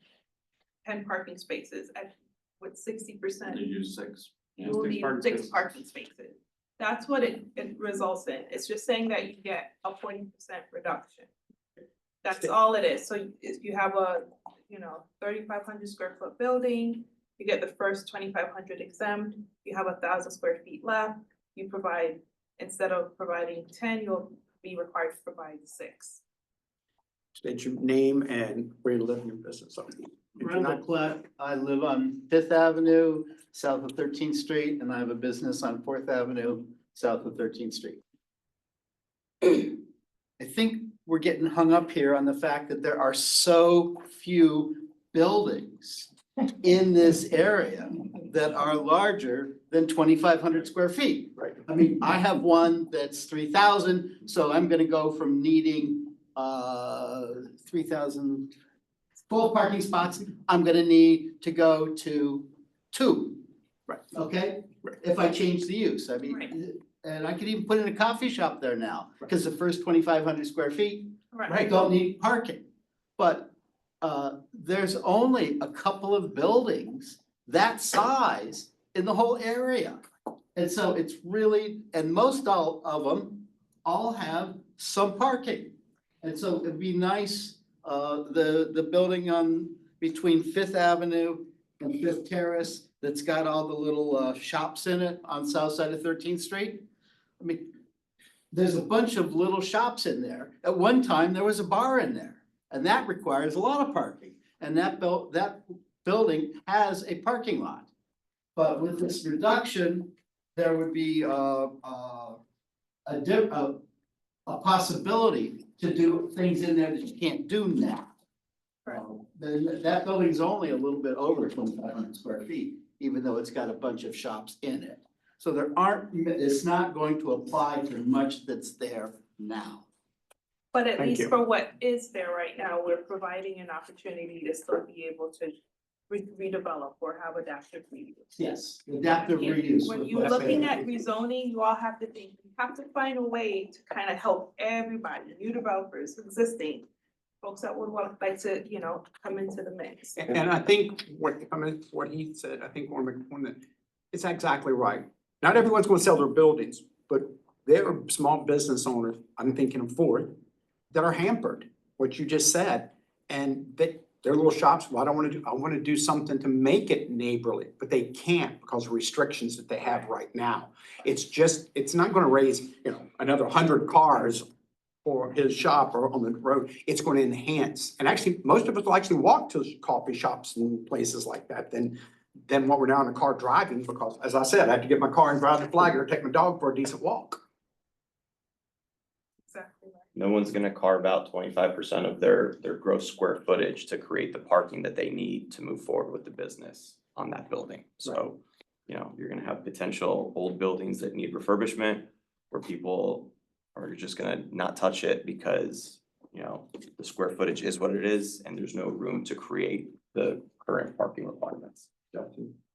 I think it should stay. I mean, it seems like adaptive reuse, when that's applied, like in the situation with the laundromat, That's an adaptive reuse. Isn't the zoning already in place? The parking requirements are reduced for like a restaurant use in, say, Flagler Village, and if that's. Not in that section, not in that section, not in that area. No, like Benjamin said, it's south of that area. But if, I mean, if we're taking warehousing and turning them into other uses that are not from the ground up, then those are considered legal non-conforming uses. Say if it's a warehouse now that manufactures something and it becomes a restaurant, they would then fall under the legal non-conforming use once this rezoning is done. Well, the structure was, we shouldn't say legal non-conforming, so you should really say legal non-conforming structure, because they're not meeting. It's not the use, it's It's the the, structure that's legal non-conforming, and the structure is legally non-conforming. Why?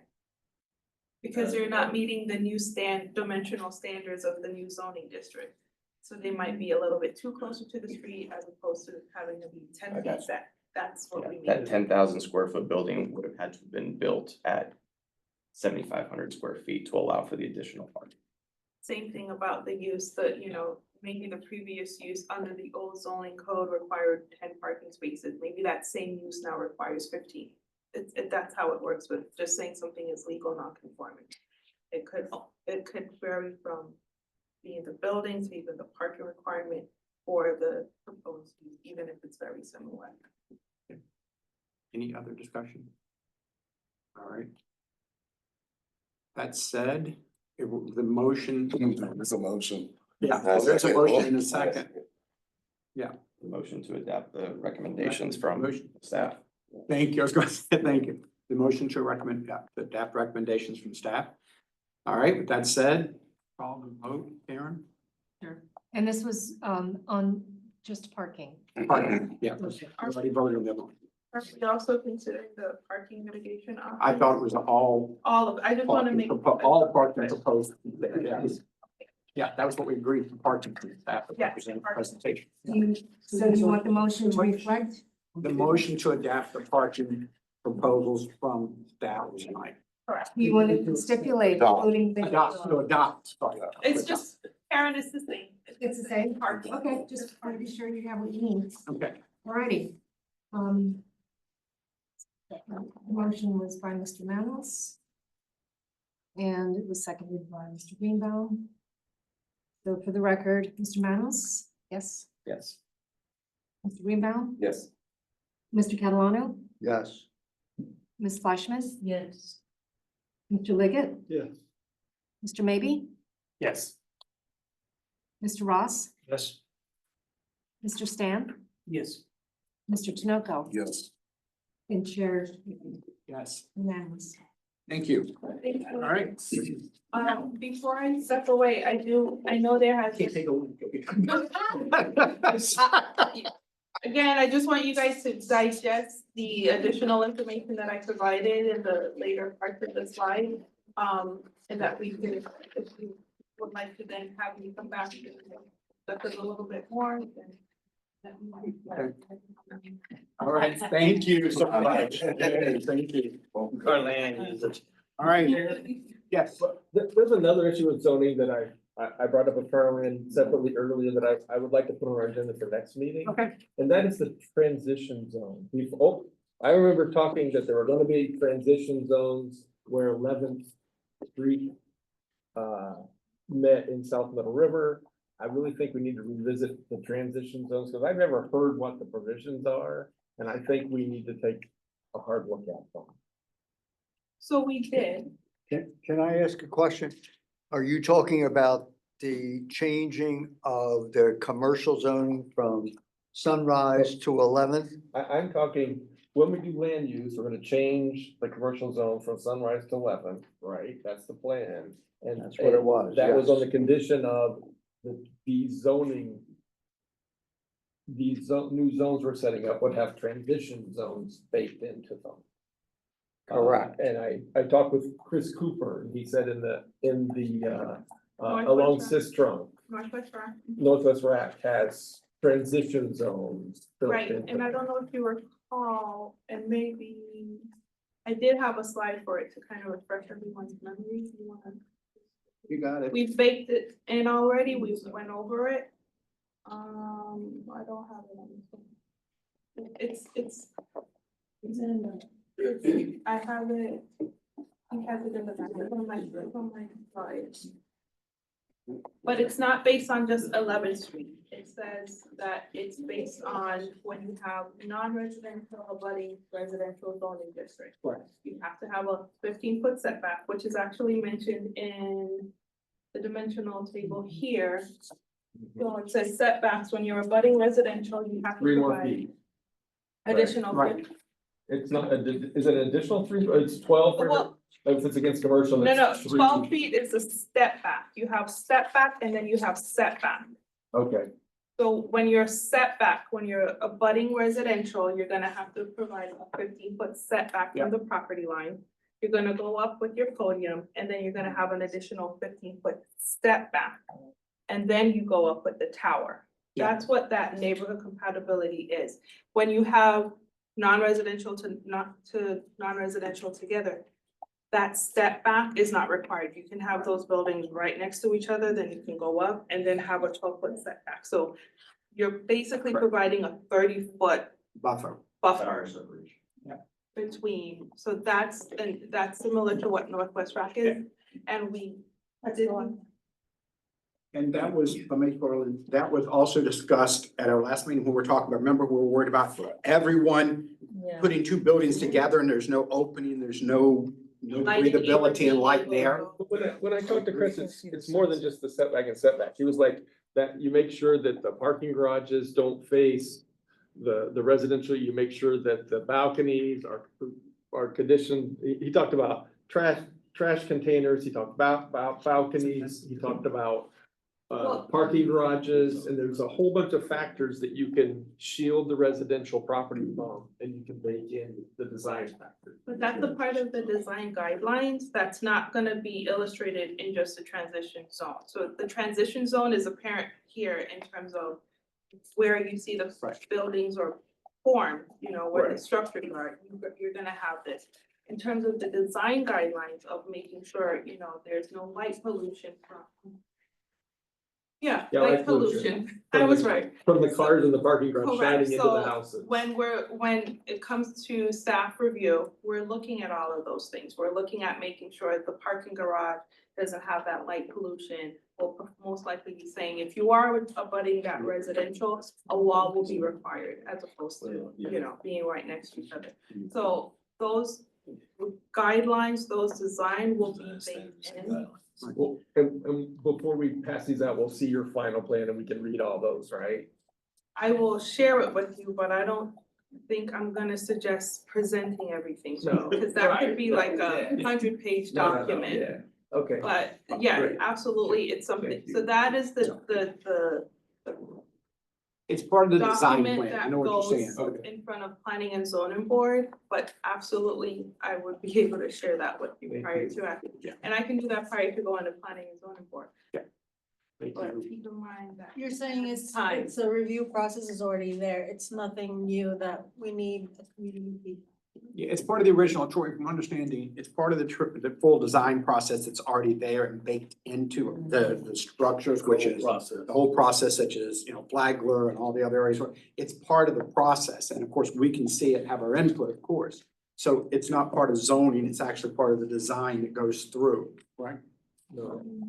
Yes, he's correct. It's part of how a building is designed. Right. Which is still part of zoning. Zoning, yes. but it's not, It's based on the design of the building. right. Was this a suggestion to go on the next meeting? Is that what we were? But I think if We don't need it if I'm we trying to- discuss what it is. I get what, I talked to Chris Cooper about what you're telling me here. He was like, every district needs to come up with all these design factors on these transition zones. We talked about setbacks, we talked about light and all these things. This isn't gonna be a part of these zones? This is So a you city have like this? I think you're, two things, you have transition zones, which is this. And Okay, then you're gonna have design guidelines to assist with thinking of, you know, having that compatibility when you're next to a residential use or zoning district, you have to treat it a little bit different. When you're with, you know, next to non-resident.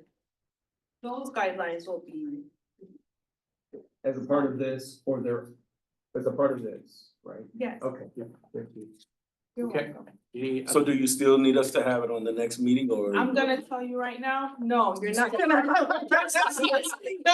This one. Oh, Well, just as long as we can see it before we vote on the final plan. 'Cause Right. If there's some reason you wanna change something, yeah. Oh, the final design plans, you mean? Before we make our final recommendation, it goes to. But you've already made your recommendation. Made your recommendation. I think another presentation. No. When She's already we done passed it out in March, before we knew that the commercial property owners wanted us to do something, there was a commitment to, we have this concept. They were gonna put it in writing to us by June, so we can read the details, and then we were gonna vote on June when we made the recommendation in March. I don't know if anybody else remembers this. Because when it went from 1 zone to 3 zones, you're like, oh, we can't do it next month, we'll give it to you in June. So there was a commitment to put this into the ordinance, and so we can read it before we voted on it. And I hope we still do that. I think Carla explained the process, so you've been working on the ordinance way before March, correct? And then they had a recommendation to adjust the proposal. And I then we mean, had a. I think it's just difficult, I'm sorry, Caesar, but I Yeah. think it's difficult to say that we can piece things apart when you're looking at how you're gonna design something, you know? It's similar to, you can discuss parking, you can discuss height, but then when you're actually discussing how you're gonna form a development site, you can't piece it together, it No, really. I'm not talking anything about development sites, I'm talking But about it is, what the it ordinance actually, says. but it does come together like that, when you consider how you're gonna develop a site, you're considering, you know, neighborhood compatibility, you're considering parking. And so you have to consider all the small pieces that come together, streetscape, lighting, engineering, all of that comes together. So can. But did you say you'll just send the document? for I them will to read? send the document. So- Instead of having, so you'll get the Yeah, speed. it's There's hard two. to piece it apart, you have to look at it comprehensively. I guess for me, and maybe I'm wrong, that is a separate piece. That design and streetscape, because you can't do all of that without your streetscape, without your design. The basic, to me, is you move forward, because the design and the streetscape and your buffer zones, all that can come through your zoning process with us, your land use projects. And there's things, is that we would make a recommendation, I would think, since we have voted on our zoning, we voted on the parking for this, that we would move this forward to a recommendation to the commission and then work on everything else that comes with it. The zoning of the district, the parking has nothing to do with us moving this forward. We can work on design, we can work on our part with P and Z, we can work on streetscape. But to move forward, so we can at least get started, because we keep asking to see things. One's zoning criteria, the other one is design criteria. Exactly. I don't think that you're gonna get them together. I think Well, didn't it take it's a 5 bit- years to do design guidelines for that? I don't think any of you are. And I don't think anyone here is You're not, qualified to. I don't think anyone who's talking. And we wanna talk about I it didn't, next I obviously didn't, No. wasn't clear in what I said. When we passed that recommendation in March, there were all these general criteria, that many of which we've now changed. When we passed it in March, we said, okay, can we see, what do you present to planning and zoning? And supposedly you write up the ordinance and you present that to planning and zoning. Correct. And that I, as an attorney, the devil is always in the detail. And you said then that before we made our final recommendation, we got to see what the ordinance was. I'm not talking about design criteria and all this other stuff. I'm talking about the basic ordinance. Do we get to see that ordinance before we pass our recommendation here? I hope we do. That was the plan the first time around. You've already. I We've already just don't done that. understand, you keep saying Yeah, we've already. recommendation. The ordinance, like So are what you this looks like in the suggesting ordinance. to have a recommendation to move the ordinance forward? No, You said, so, in March, I'll go back. to Yeah. Are you March. asking, is there anything beyond this that's part of the ordinance? That's like this sheet? No. That was Yes and no. presented. Yes and no. In March, everything you see on this sheet, right, we made a recommendation. And we were gonna go out and have these public meetings, and then there was a specific conversation that by June, the city staff would have the ordinance ready for us to read. I mean, you probably said that, but I know I couldn't have. So question, Carl, can you vote on your, I'm gonna go back to my previous question. Can you vote to move your zoning that was voted on last month, your parking that was voted on tonight forward, and then have you come back in whatever month and discuss and bring forward design? But she's just saying she doesn't wanna do that, she's gonna just provide the document. Ordinance, You correct. know. The ordinance, so there is nothing we can provide, it's the ordinance and it is what it is. Okay, so that's what she's saying. So can I entertain a motion to move forward tonight to the city commission? No, No, it goes to, there's a good commission. No, this is correct. It goes to the commission This first. is advisory board to the CRA board. Yeah. Yeah, Is it to the CRA board? Believe. no, I The thought commission. think it is the city It's the commission, what I was told. the city It commission. could be both. I. Okay, Well, I think that Chris made a comment at commission that after the CRA makes a recommendation, he was wanted to take it back to commission for direction. Right. To go to P's. Right. Yeah, that's what I was told, you know, I'm just. Kind of like normally it goes straight to P and Z, but I think that Chris had made the representation, I don't know if the commission respect that. That was the instruction I was given. But I was thinking, my nuance was, I was thinking it was going to That's what I was. them as the CRA board, It since is. this is. Their recommending instead of- body, right. So It would it would be go the from CRA this board board. to I the think CRA board, CRA not to the commission. Not the city commission. Well, I mean, it's the same Yeah. people, but as the CRA. Right, which is why I said I think it was both. Yeah, I think it was a. Okay, like a so conference item. can I have a Yeah, motion? Chris wanted to take it as a conference item, so. To see our report. Can I have a motion to move forward?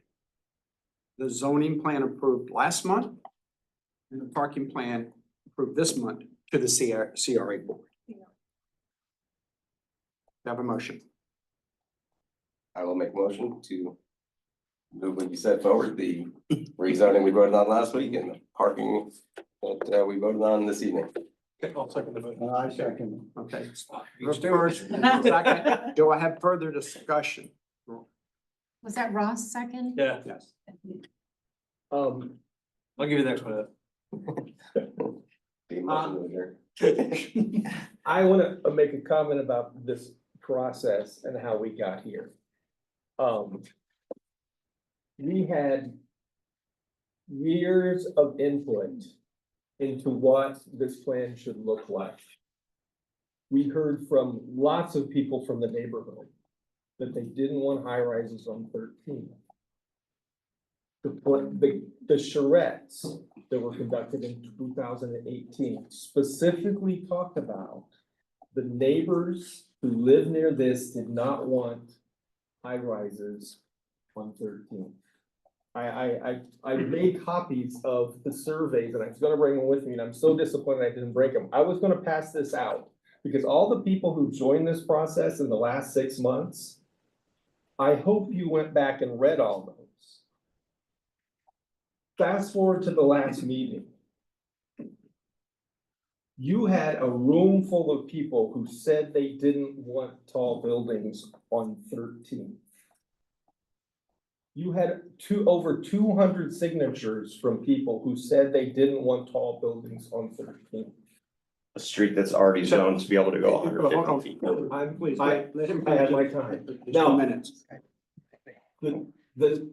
there was one citizen, Olga, I respect you and I appreciate I that. do you too as I well, know. but you talk Troy, only about the Troy, eastern part. Troy, Right. do not Western part. address the I'm citizens, sorry. please. I will just say, there was one citizen who showed up to support what you wanted.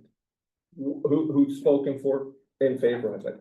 There were 200 signatures on a petition against what you wanted.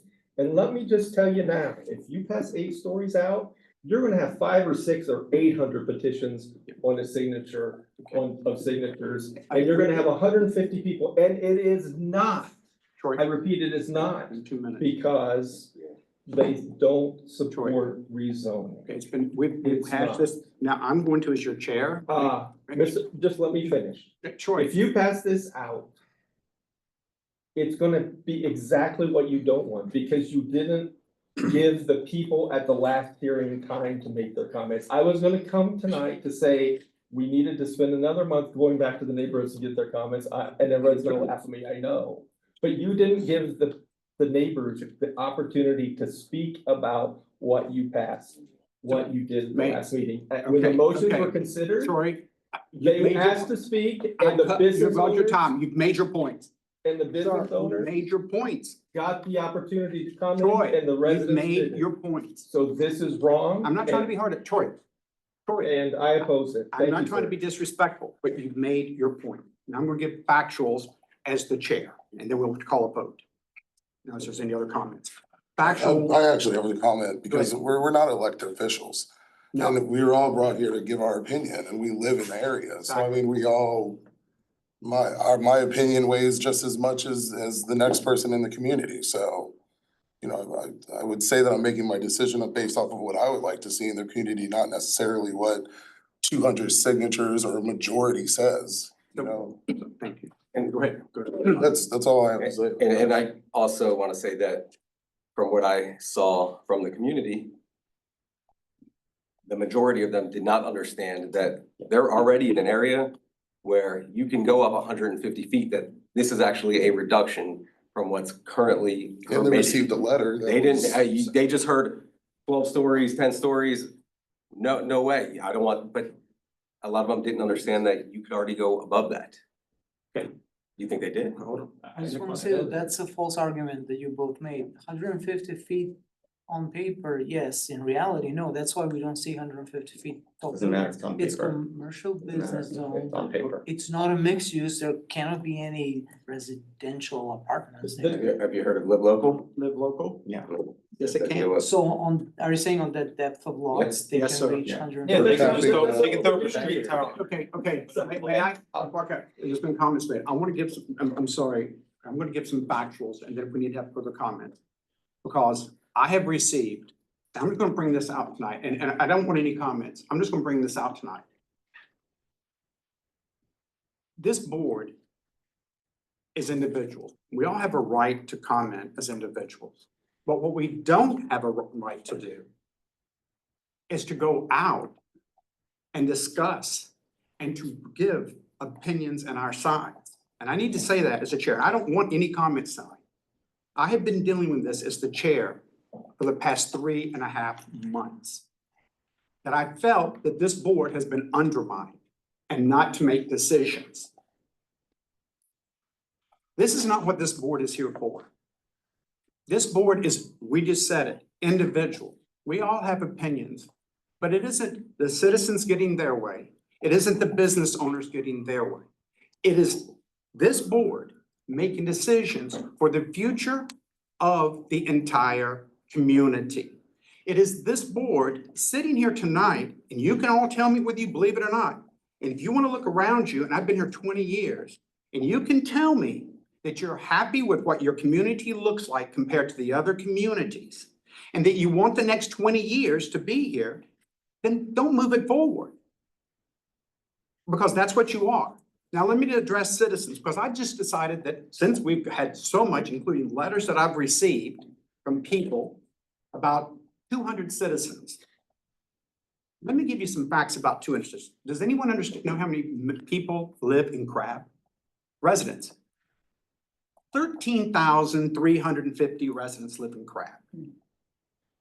A little over 1% showed up. The 1%, in my opinion, were totally misinformed. There was one way and one way that they were supposed to have it. I heard from everybody. I'm your chair. Trust me. I heard from the negatives. I heard from the businesses. I heard from everybody. My phone ran from Christmas until the meeting last month. What I said is what I'll say tonight. I don't make my decisions. It's the board. We're all individuals. We live here. But my decisions that I make are based on the livability, the walkability, what I said when I took chair and you chose me. Live, work, play. That's what this is about. We compromised as a board last month. We compromised tonight because the builders wanted a lot more.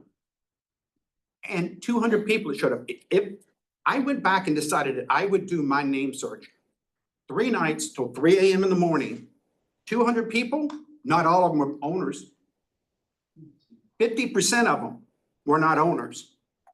So guess what? They don't have a stake in this community. I'm sorry. It's not wrong. Troy, I'm talking. They have a stake as a person, but not as a person who lives there and a citizen. I live, talking about stakes, talking about 13th, I live a block off of 4th Avenue where his business is. A lot of stuff is going to affect me that I don't want. But I also know to grow this community, we have to come together and make our decisions collectively, not about our businesses, not about our money, but how we want to carry the association forward in 5 years. I've said it again. You don't move it forward now, you've missed the boat for the 4th time. Number 2, if you think that these business owners or an owner is going to go to planning and zoning and the state of Florida is going to rip a business owner's current rights out from under them, it's not going to happen. This never happened in the city of Fort Lauderdale that I could find a record of.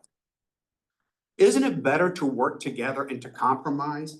And also, this board has $2.some million and we have other projects that we want to work on. You've been sitting here 10 years working on this. 7 months around the trees, whether it's a build or whatever. Can we vote, no matter who it is, what your vote is, to at least do something?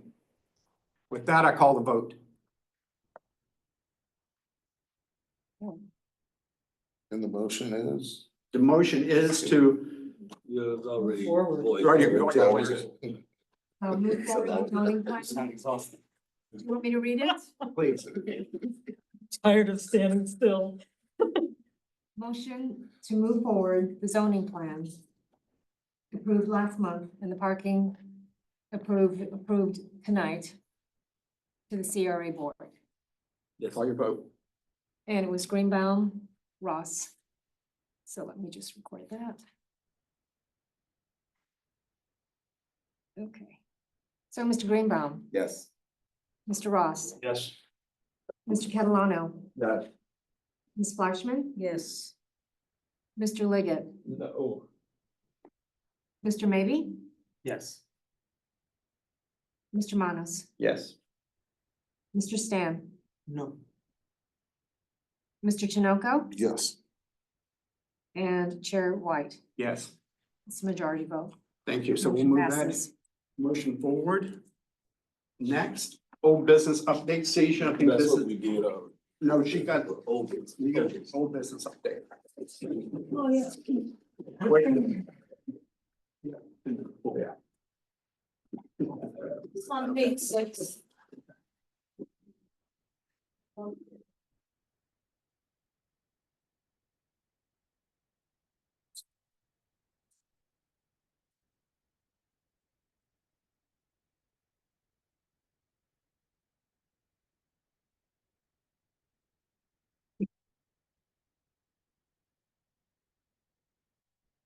These are just the updates that we had asked for real quick, if you want questions on them. You wanna take time to review it and if you have any questions? Sir. I think they're pretty self-explanatory unless anyone has questions on them. Oh, I wanna point out number 11 and 12. The land use plan amendment and the capital improvement master plan were published last week. So they're closed in March. And we had a little bit of discussion, Q&A with the land use plan office. RFP. If there's any other questions on everything else, I can answer them. So as you know, it's sort of a screening, yes, sir.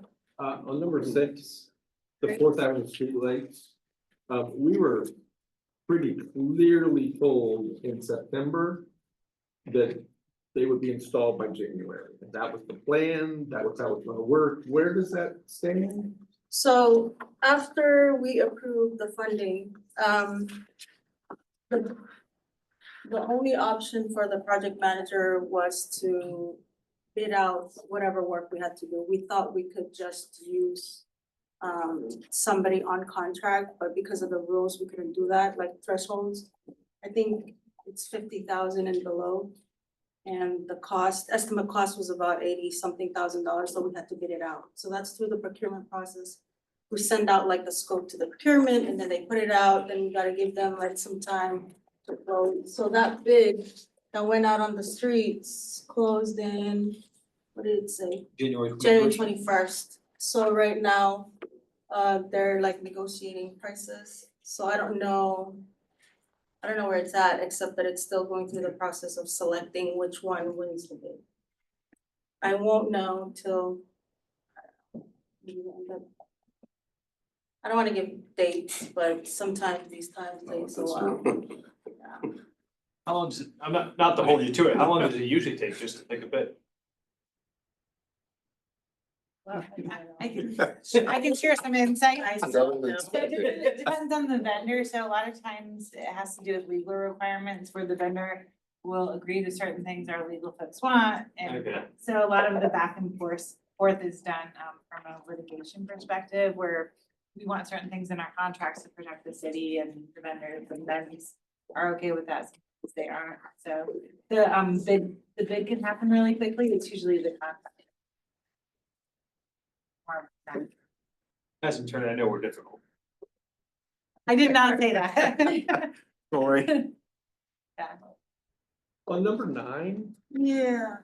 I understood that for that section of sidewalk, because there didn't need to be any design, we already had the design, we were just gonna do it, and you were gonna figure out how we're gonna do it, and everything I read here is about the citywide street and sidewalk conditions assessments that I think maybe 5 or 6 years from now, they're gonna actually have money to do something. No, that I was just sharing whatever last update I provided to this board back in October.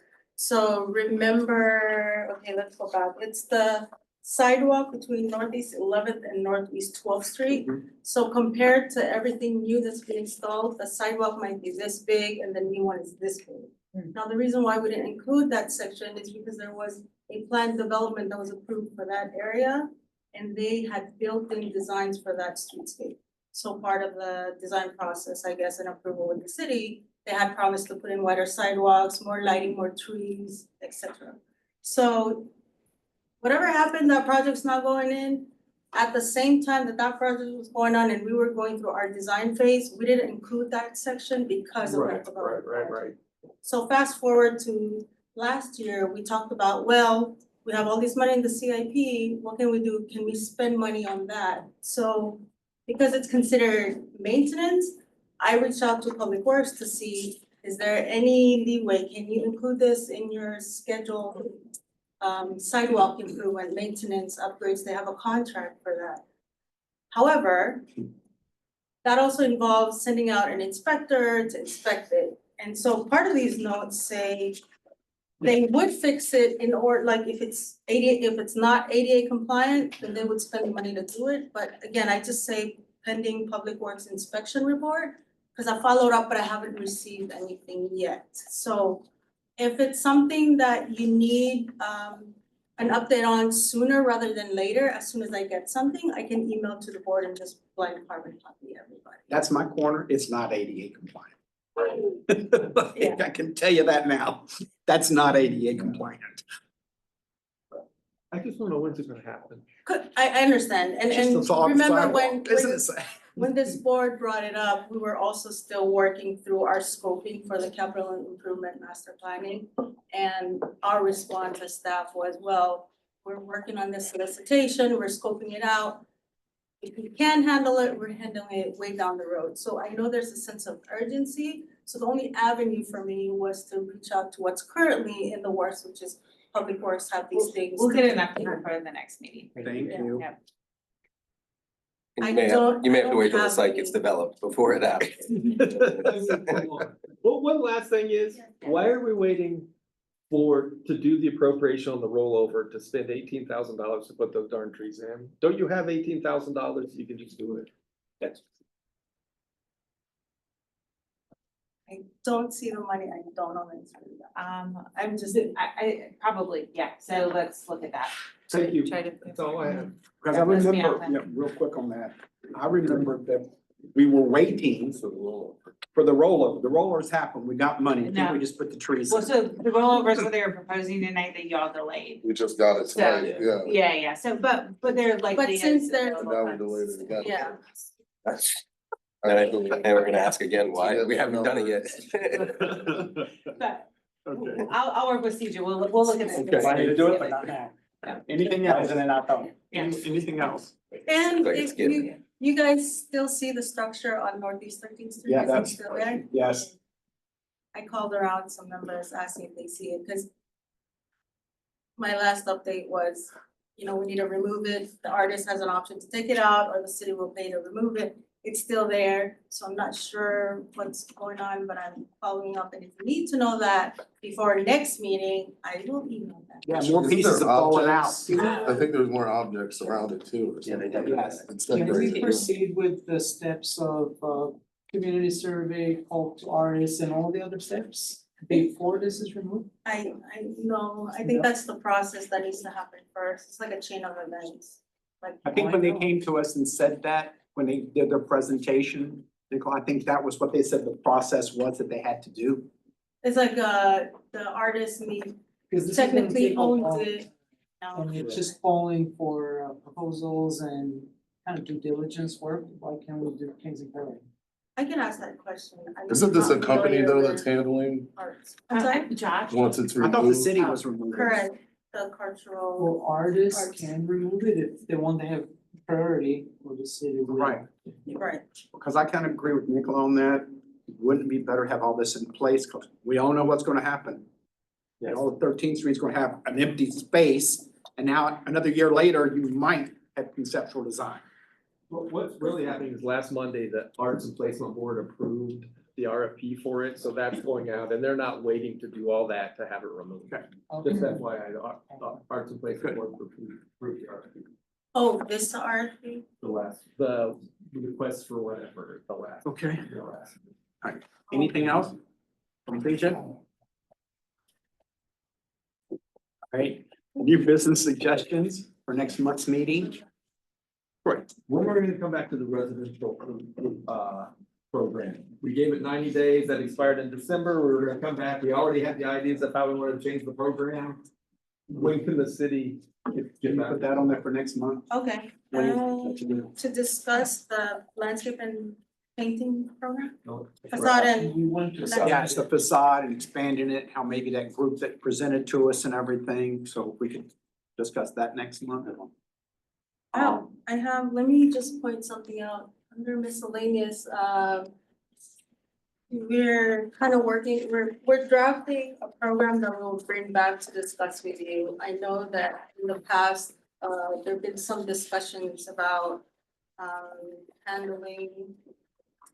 addressing nonprofits and their ability to apply for some kind of funding. So we're working on something centered around security and safety enhancement that will take care of some of these things that'll be available for commercial properties and nonprofits. That's great, especially handy, because I ride by. A separate program, and so we're working out the details and then we'll bring it back in a future meeting. Okay. I think there's a typo on neighbor support night, it's the 13th, not the 1st. Yeah. That's my, thank you. 13th, the flyers should be. All right, so I have facade and landscape program review next month. And also on here, I've got one thing just to, as a budget. as a new topic, just to, so I understand, like, how does the CRA kind of advertise their funds and their availability to business owners and residents? Like, I did a massive renovation to our building. I have no idea if funds are available. You know? Yeah. And I'm someone who's a general contractor, and like I'm more familiar with like city organizations than like the average maybe property owner or someone coming in. So just, it seems like there's a pretty big bucket of money there. And I don't know that people are aware of the opportunity for When did you do your renovation? 2 years, about a year and a half ago. Okay. Yeah, Okay, we can bring that up next month. And the other thing that I'd like to bring up, because there has been calls, discussions with me, especially with new board members and stuff. I would like to have whatever appropriate office there is that will come and discuss and length our code of conduct. Sometimes I don't think it's understood, and what violates sunshine law violations. Because again, I'm not sure that's understood. And I think this is very important right now, considering I've had several calls. The city attorney's office. Okay. Probably. So that's definitely important. I mean, That may or may not be at the March meeting, Okay. just because we know. one of the next two, it's very important. And so with the budget prioritization discussion next month, the program for facade and landscaping, the CRA funding availability, how we market them, and discussing the code of conduct. I think that's a lot, but I can put the updates on what we're currently working on here as a regular, so if you have questions, we can go into it, or if there's anything you want to. And if you have new suggestions, you can send them to Seizure, because they can be put on as long as they're prior. They're just like, we have to bring them here. If there's suggested things to bring to meetings, that's what we've agreed to. You can bring them. We can see what it goes calendar. But do not reply all. The last thing. Not You reply all. don't send them to anybody but Seizure. Remember, we've got that rule in place. So the last thing is approval of minutes. Can I get a motion to approve the minutes? I motion to approve the minutes. Second? I second. Okay, any discussion or corrections? Tori, you're really good at that. So are there any? Okay, with that said, Well, David, if I want to raise another issue though. can I, Go ahead, I'm sorry. can I About the approve my minute? Oh, can I approve these minutes? Oh, I'm sorry, I thought you already did. Yeah. Okay. So with that said, all in favor of approving the minutes? Opposed, abstained, carries. Now, Troy. No, I want to revisit what happened with the September and October minutes for all the new people. I brought in a motion that was in writing. The board unanimously passed amendments to the September minutes, but they were never incorporated in the online version. And I think that's a problem because the board unanimously had passed my 3 amendments. And they aren't reflected in the September minutes, and I've asked for that. I would ask that. Yeah, can you get them reflected? Because that's already been passed and approved. The other thing, it was brought to me, by Laura, that, and it's just something we don't have to vote on, we need to do, is we need to have our recordings. Oh, no, I said somebody requested it. So we requested I was gonna bring that up. But even though it got requested, I do think that it needs to be consensus if it's a consensus, we just need a consensus that we make them public. You know, actually they post them, right? Well, so, we've transitioned where some boards have asked to post the video recording of the meeting online before we only just did the minute. So it's up to this Do you all board. want- okay. Is there any You wanted. thoughts about posting the video, or is the minutes fine? I Fine think, with minutes. honestly, though, I mean, I think a enough. video's good for Transparency. transparency. You also think to the future, a lot of things are video now, video phone calls, everything Do is. we wanna do, how far back do you wanna? Oh, no, it would only be prospectively. It would only be forward, yeah. No, moving forward, is Just what I'm asking, saying. cause I'm likely to have to learn how to do it. I don't think. Oh, that- no, Charmaine can. We don't have to have share a vote, how but to just a do it. consensus, Just if everyone's consensus, okay yeah. with that. I think they have recordings for, I would like to go back to March. To now, if they can do that. I know there are several city boards that have all their things online. And you can go back and, oh, what happened to them? What happened to this project?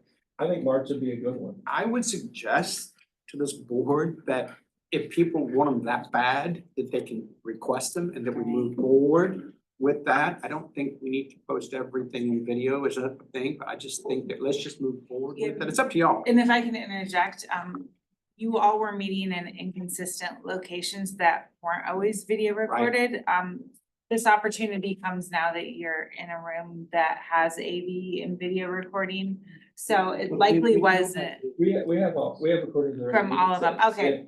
So it's Some of us more have. readily Some of the available board. when you're in a room that's equipped with We have them. those features. Okay, we can look, but prospectively, we can Is anyone okay with all of them being done?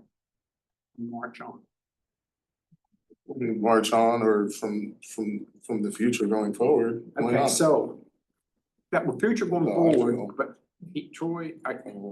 Troy's asking for March to probably.